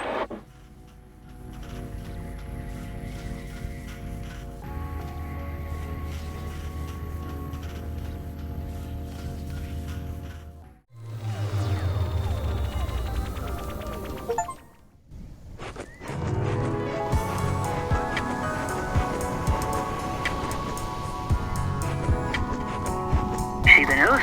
Those suits are getting totally chewed out. All the other candidates and yourself are all the proof the judges need to hit them with the books. Now we get to take it easy.